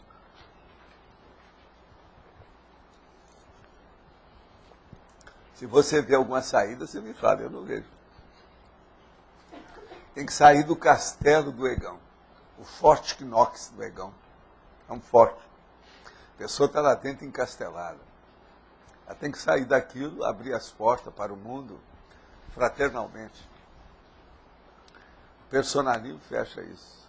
Ele quer impor. Ou você joga como eu quero, ou senão eu estou fora do jogo. Isso é o personalismo da infância. Aquela criança que fala isso. Não, eu quero o jogo, deixa. Você não quer, então não estou. Personalismo.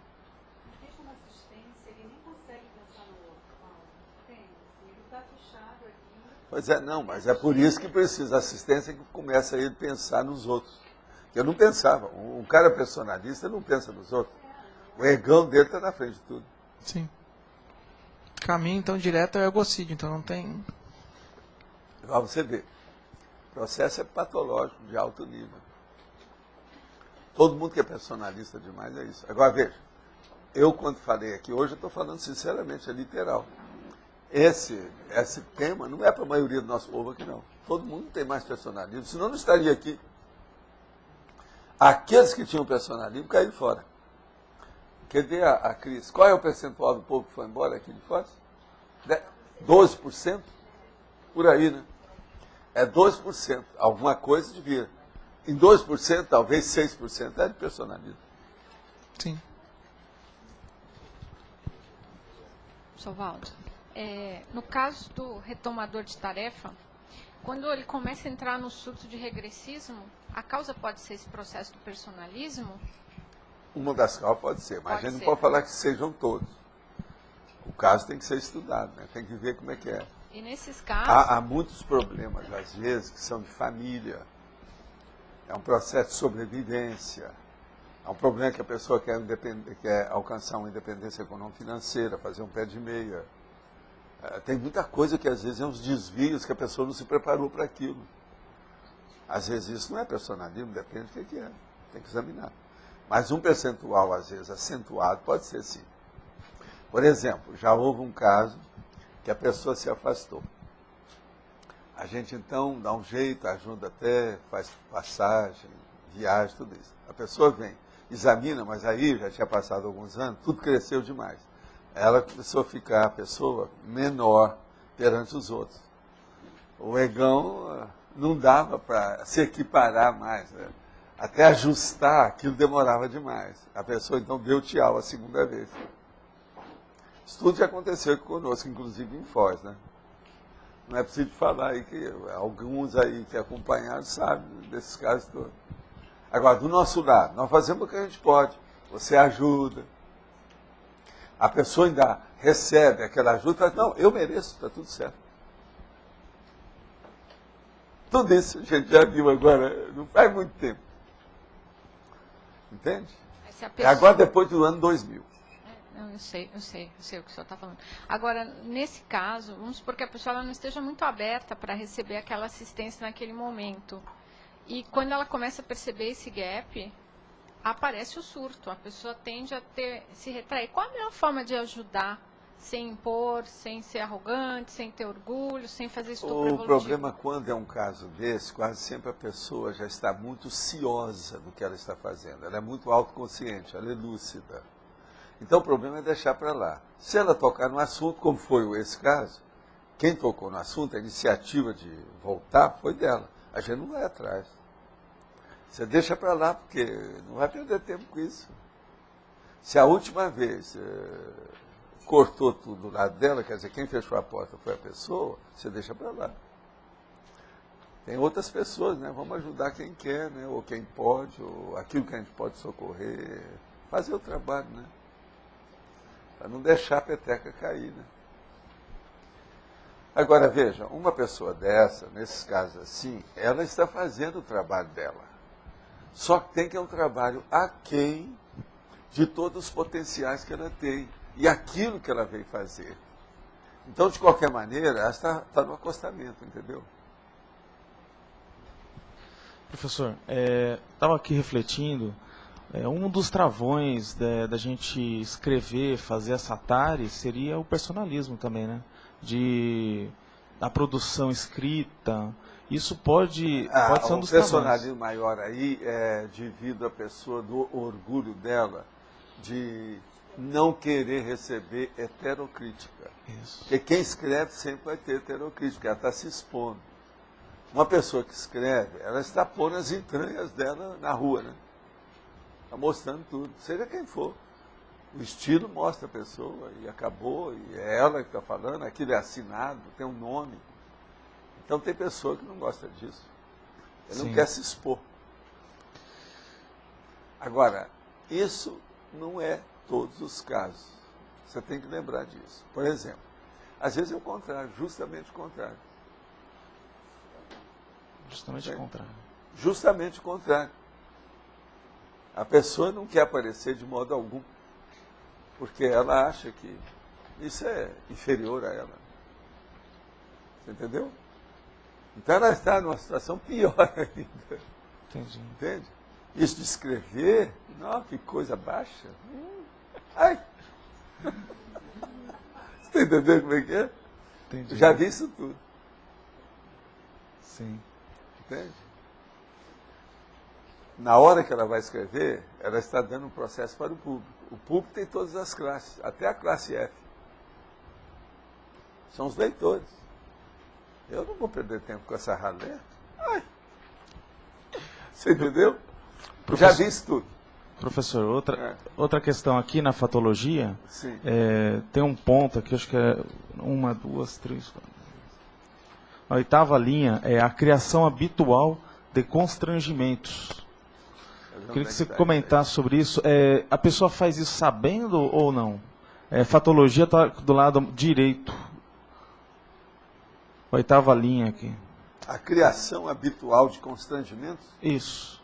O que você quer? A pessoa ela atua isso sabendo que está atuando? Não, nem sempre. Às vezes ela sabe, né? E ela goza com isso. Ela tem êxtases, orgasmos de constranger os outros. Eu já vi isso tudo. Olha em certas repartições do Brasil. Você vai ver isso claramente. Vocês nunca encontraram gente na repartição assim? Sim. Criação habitual de constrangimento. A pessoa está, às vezes, habituada. Agora, tem aquele outro constrangimento muito sério, que a pessoa está fazendo, e são os outros que ficam constrangidos, que às vezes levou a pessoa para apresentar Entende? Aquela que levou, leva na cabeça. Sim. Não está conhecendo bem a pessoa. Já fica constrangida a hora que a pessoa começa. Uma festa, por exemplo. Levar uma pessoa numa festa é o senhor o problema. Fazer a introdução da santa ou do santo numa festa não é fácil. Agora, tem que saber. Vocês estão entendendo aí o que quer dizer.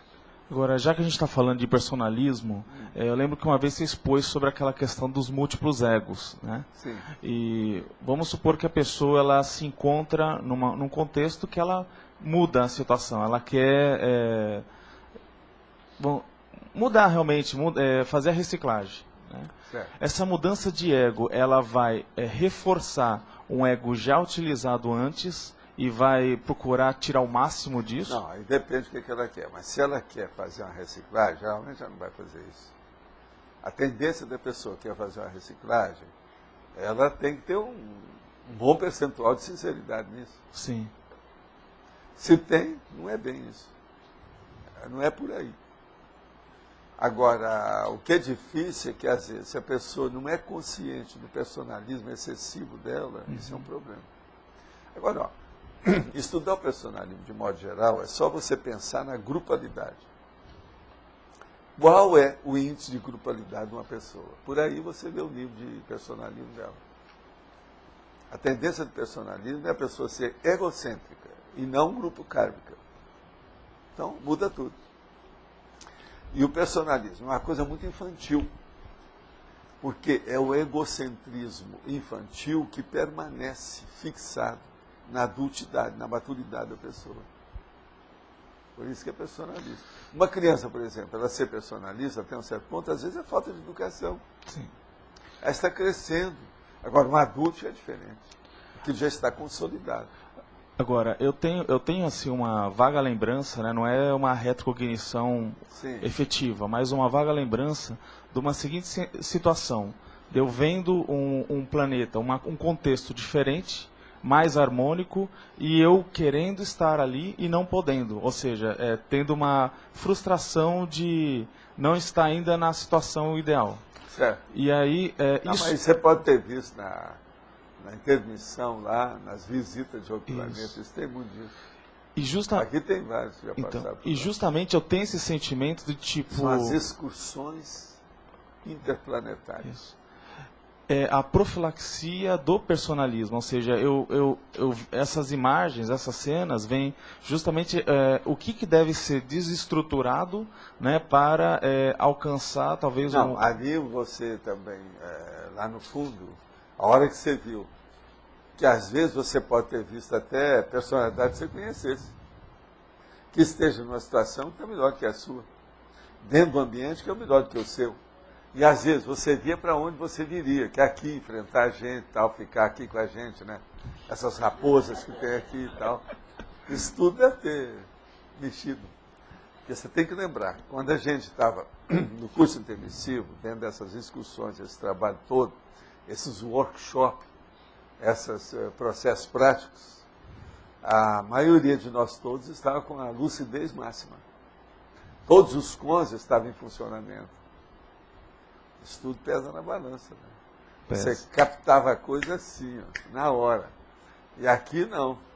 Fica esse negócio, vai com calma, tem que arranjar uma memória, uma concentração, atenção dividida. Não é fácil. Tá certo? Isso tudo tem que pesar na balança. Agora, eu falo que você é o Indiana Jones, não é à toa. Né? Eu tenho minhas razões. Mas fala, Ideal. Professor Waldo, eu queria tirar a seguinte dúvida. Se uma pessoa portadora de macrosoma, ela começa a usar um processo de personalismo,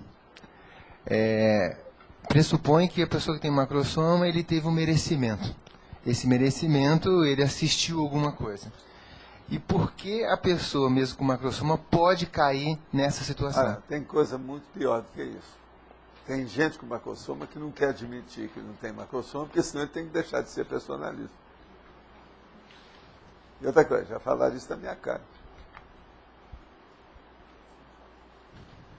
Você entendeu bem? Não, isso entendi. É muito pior. Tem de tudo. Natureza humana, lembre-se, consciência poliédrica. Tem 1001 facetas. Por exemplo, seu Valdo, o caso do Chico Xavier, por exemplo, que ele tinha um macrosoma, mas ele virou santo, trabalhou para cima. É um processo personalista. Para ele, que era totalmente perturbado há várias vidas, aquilo era o máximo. Ele não via outra coisa que ele podia alcançar melhor do que aquilo. Com toda a inteligência dele.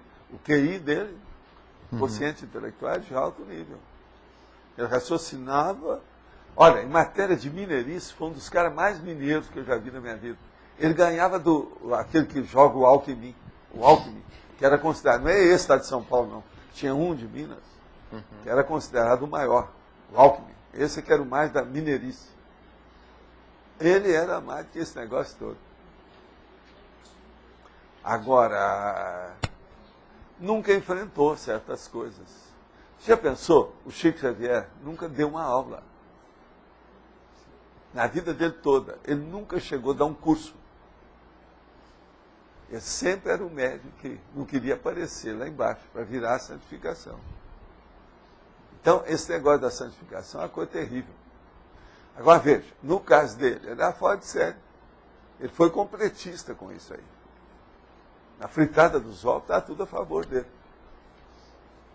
Agora, é um nível, vamos dizer, da Idade Média, né? Esse negócio da pessoa ser santo hoje, no século XXI, não dá, né?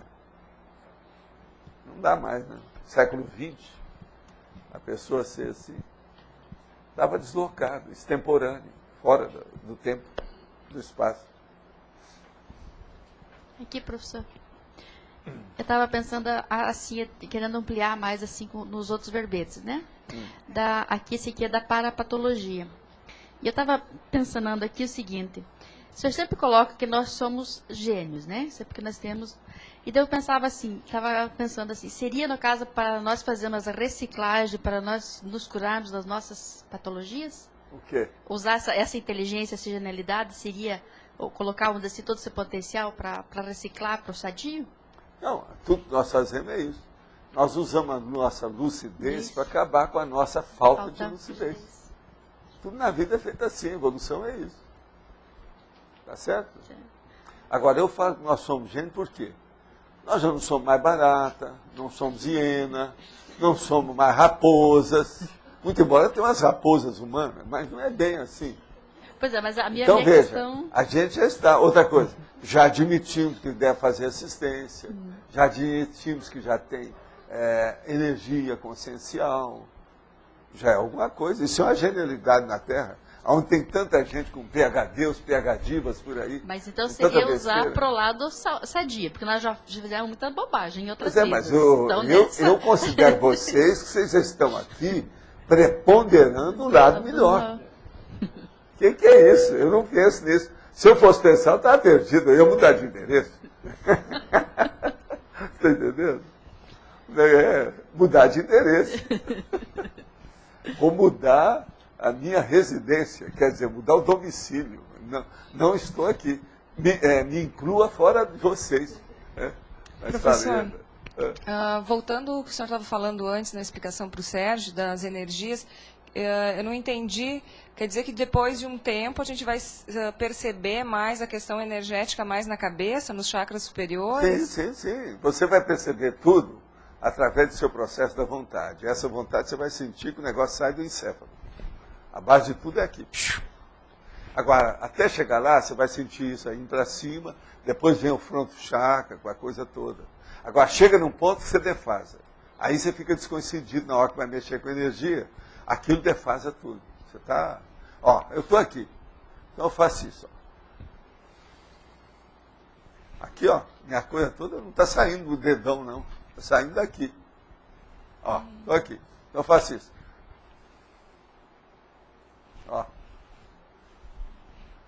Ô, Rio.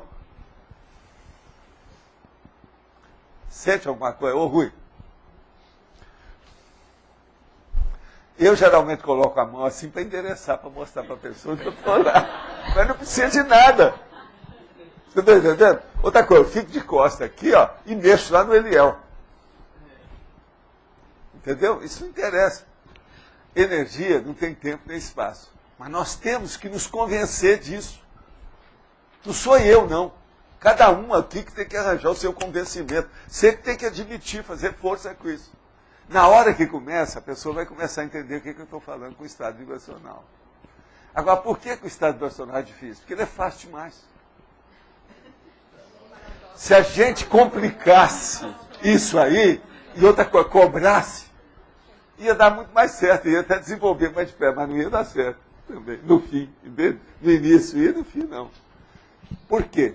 Se a gente colocar uma opção de bedelho, de penduricalho, de besteirada nisso, pelo contrário, tem que acabar com essas muletas. Nada de prece, nada de luz, nada de vela, nada de... O que é que tem? Penduricalho daqueles, incenso, que mais? Cristal, tudo isso. Acabar com essa parafernália de muleta. É uma muletaria, como eu chamava. 60 anos eu já usava essa palavra, muletaria. Quer dizer, um almoxarifado de muletas. Nós temos que jogar isso fora, incendiar isso, cremar tudo, esquecer. Entende? Por aí, então, você vai ver, né? As religiões aceitas, nós estamos perdidos, né? Professor, mas ainda a respeito desse assunto, a pessoa que sente mais o processo energético nos chakras superiores, quer dizer que os outros estão bloqueados? Não, depende, preciso perguntar para ela, ou senão chegar lá e fazer um workshop, olhar tecnicamente se está ou não, para ver se ela sente. Porque a pessoa pode sentir muita coisa aqui e não sentir nada lá embaixo. Isso aí às vezes é comum. Então, na questão do umbigo chakra, isso é muito comum, porque às vezes estão bloqueadas, a pessoa não sente nada. Agora, você vai conversar com uma pessoa que às vezes ela tem uma vida sexual muito intensa, ela vai sentir os negócios lá embaixo. Isso é inevitável. Isso é uma regra. Entende? Obrigada. Tudo é um processo de energia, né? Agora aqui, quais as causas de profilaxia da claustrofobia?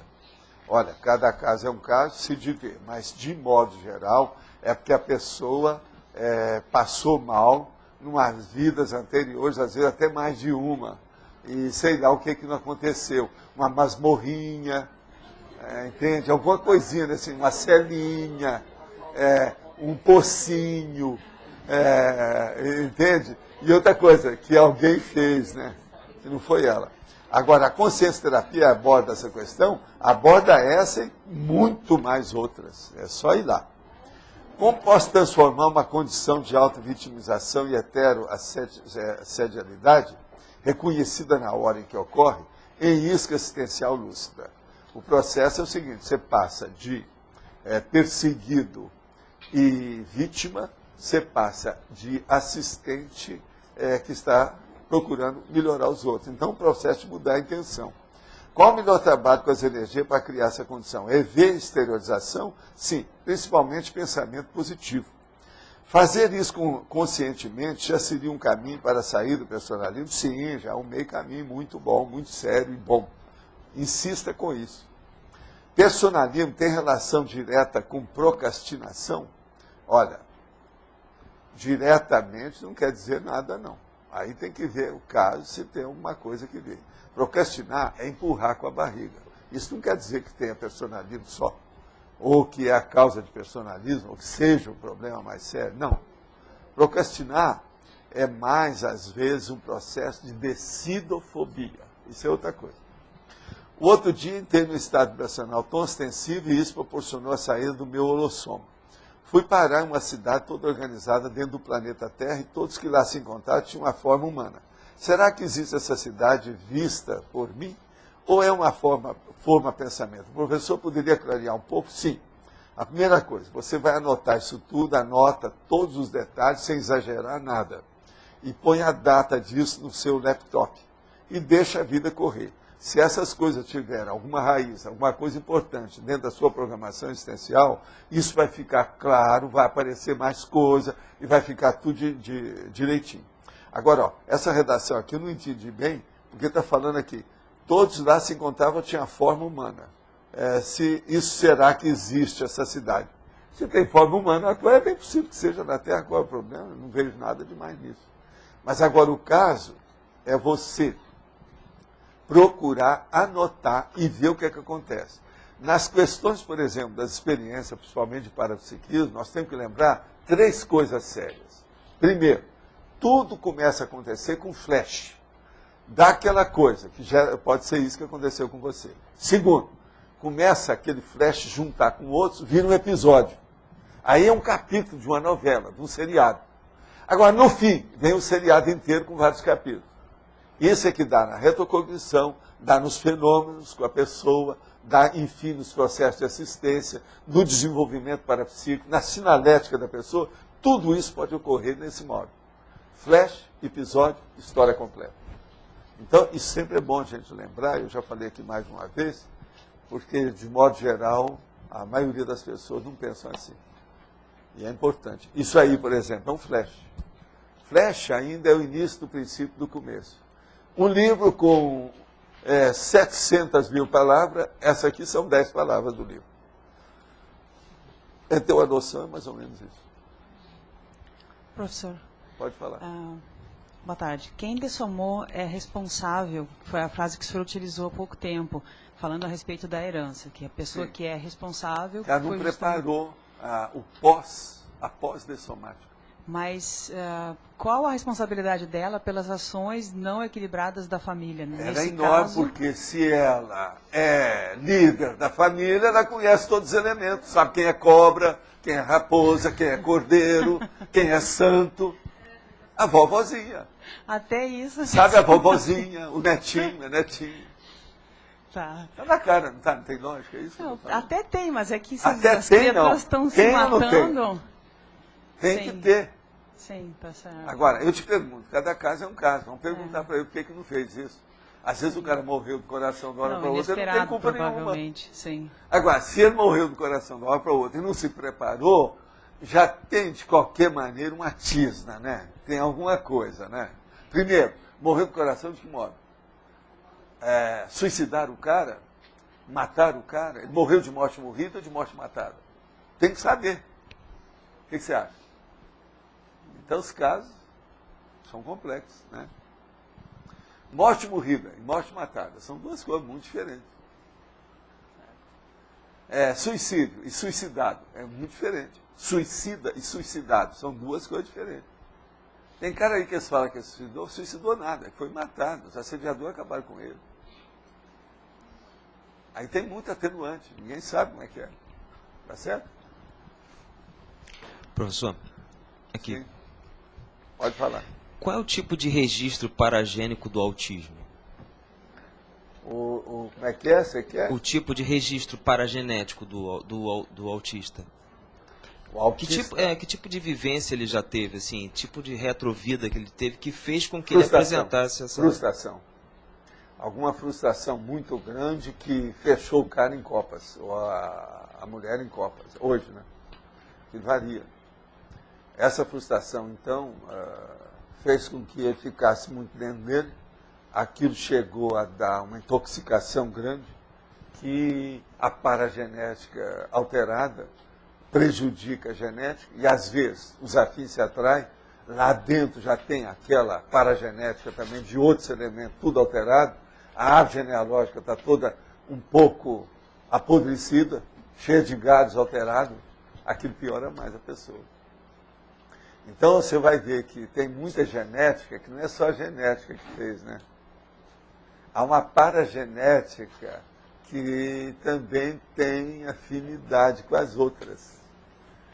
Você entende? Então, veja bem, a paragenética é uma coisa bem específica, individualíssima, personalíssima da consciência. Mas os afins se atraem. Daí a pouco você junta 5 que estão iguais. Agora pensa como é que fica essa genética depois. Como é que piora tudo. Vocês estão entendendo o nível disso? A complexidade do processo da paragenética. Isso aí é que a Mônica, há muitos anos, estava estudando o processo da paragenética, eu falei com ela sobre esses assuntos. É duro de estudar isso aí. Então, o problema não precisa ser nem da mesma árvore genealógica, está certo?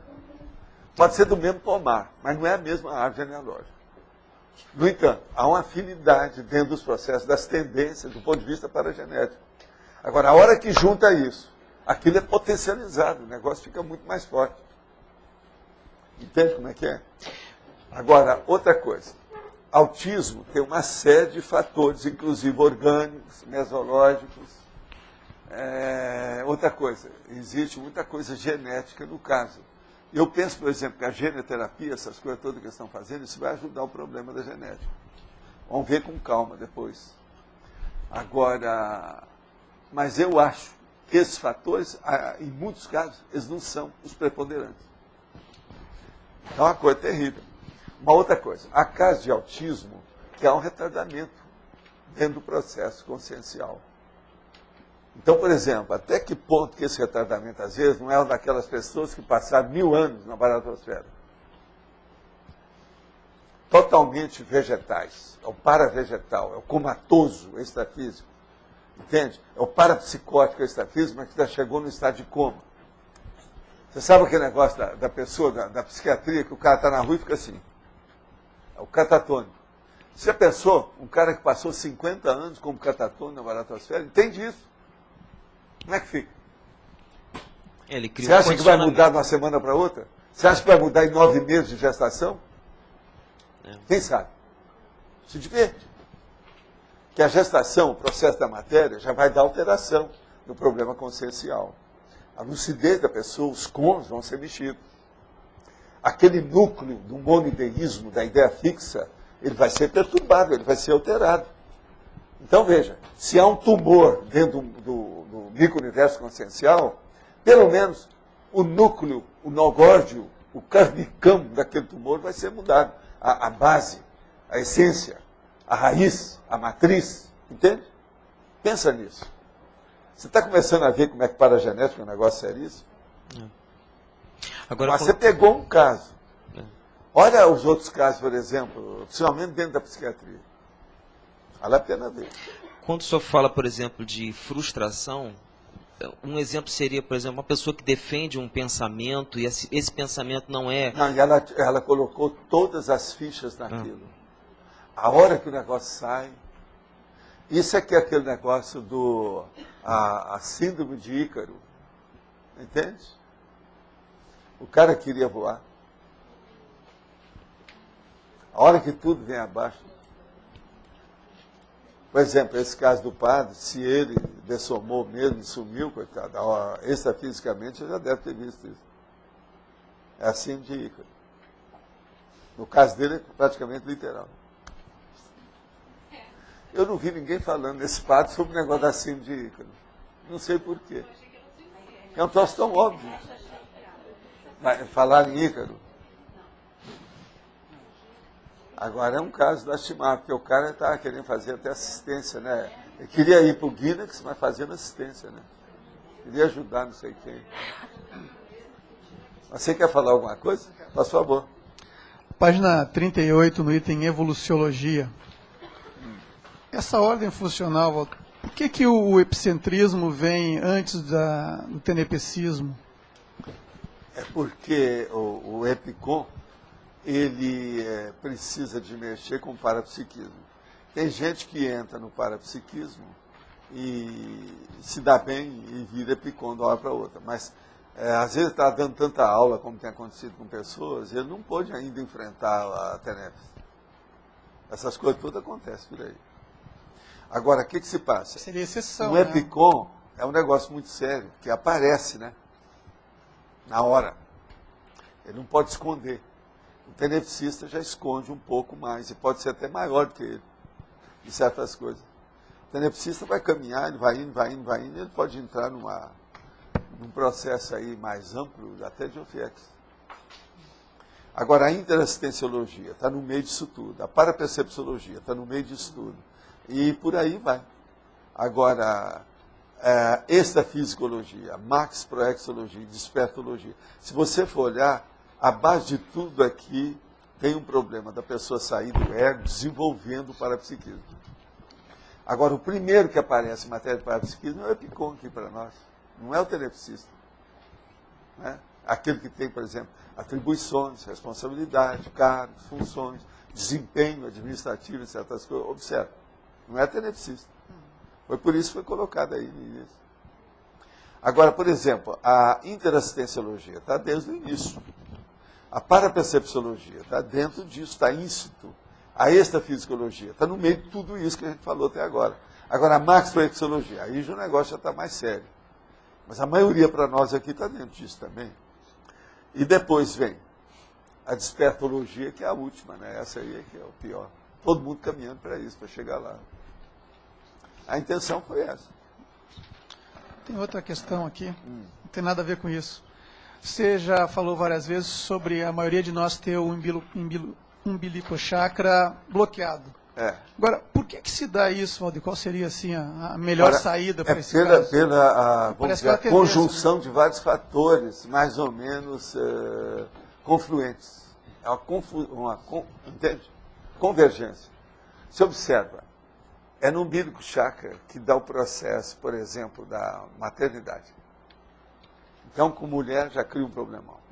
É no umbilico chakra que vai dar o processo da comida, que é o gastrosoma. Outra coisa, como é que é o nome que tinha, que eles falavam de umbilico chakra antes, que eles gostavam de falar? Como é que é essa área aí que a turma fala?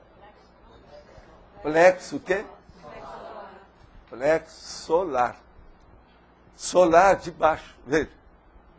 Solar a vovozinha, bolas, é o nome que tinha. Que solar com o solar tem que ser aqui, ó, no cucuruto. Mas veja, é que o povo todo é tudo lá de baixo. Você está entendendo como é que é? A maioria. Então, por exemplo, vamos entender. Comecei a falar. Maternidade. Gastrosoma. Por exemplo, o processo da obesidade. O problema e outras coisas mais nesse sentido. Agora, o processo da sexualidade, a prostituição.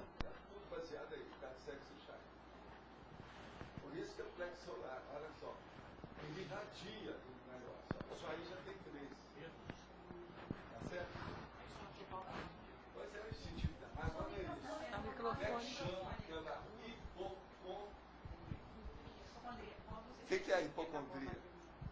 A hipocondria é um processo de mania, de remédio, de doença, da coisa toda. Olha lá, onde é que está?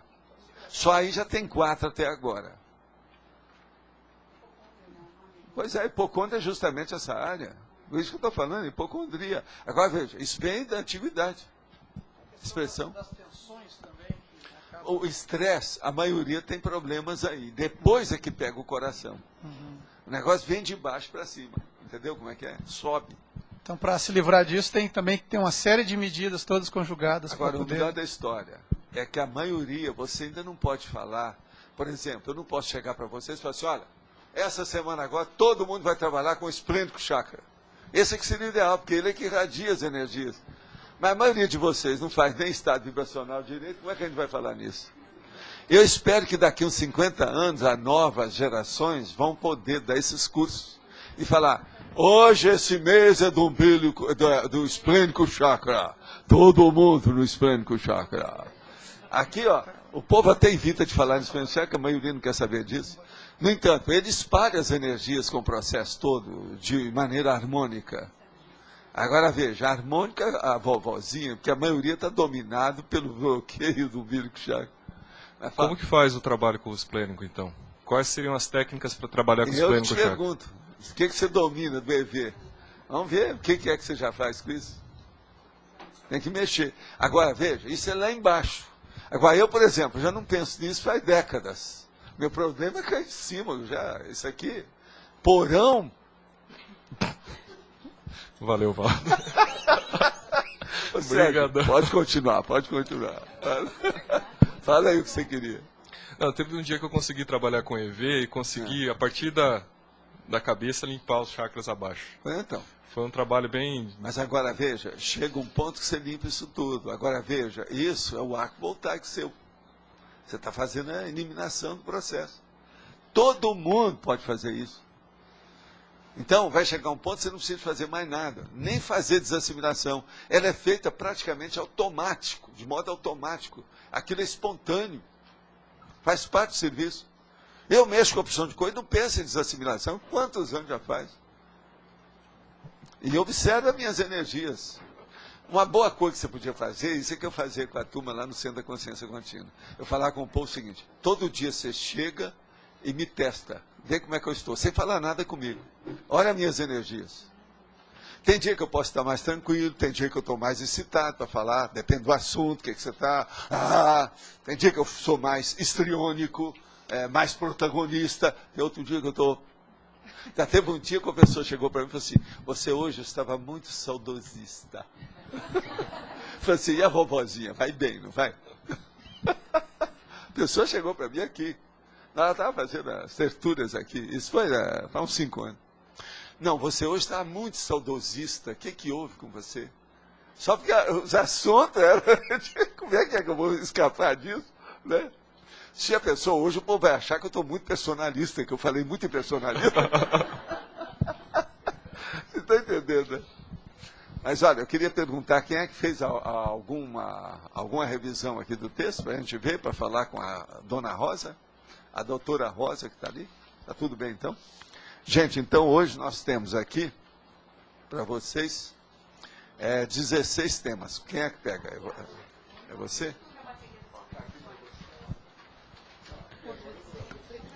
Bom, então vamos lá. Todo mundo com papel? Então, verbetes novos.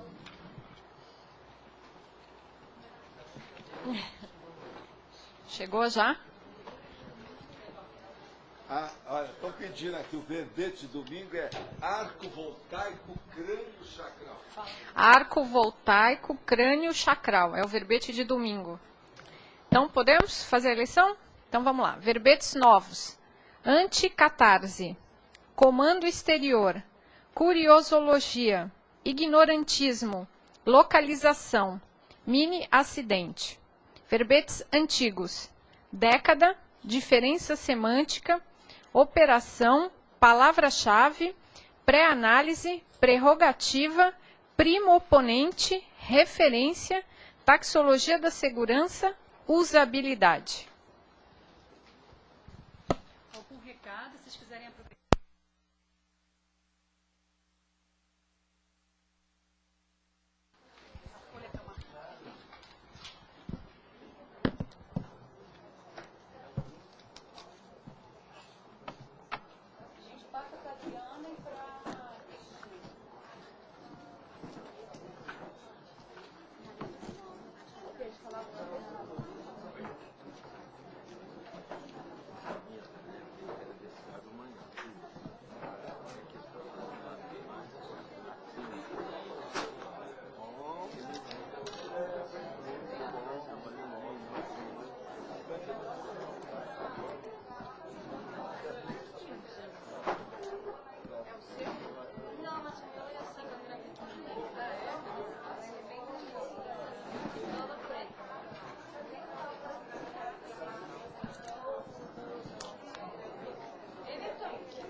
Quem é a Carla?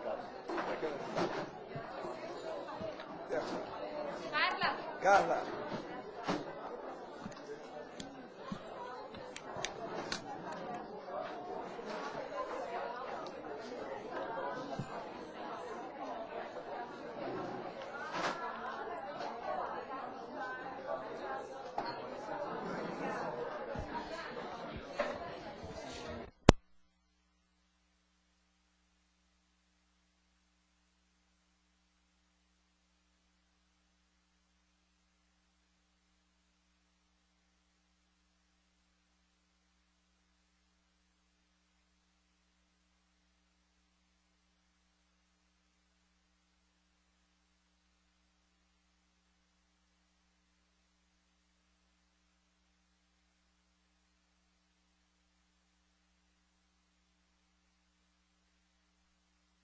Só um minutinho que eu estou terminando aqui. Espera aí. Não. Não? Não. Espera aí, mas espera um pouco. O pessoal está na dúvida aqui. Esperem um pouquinho.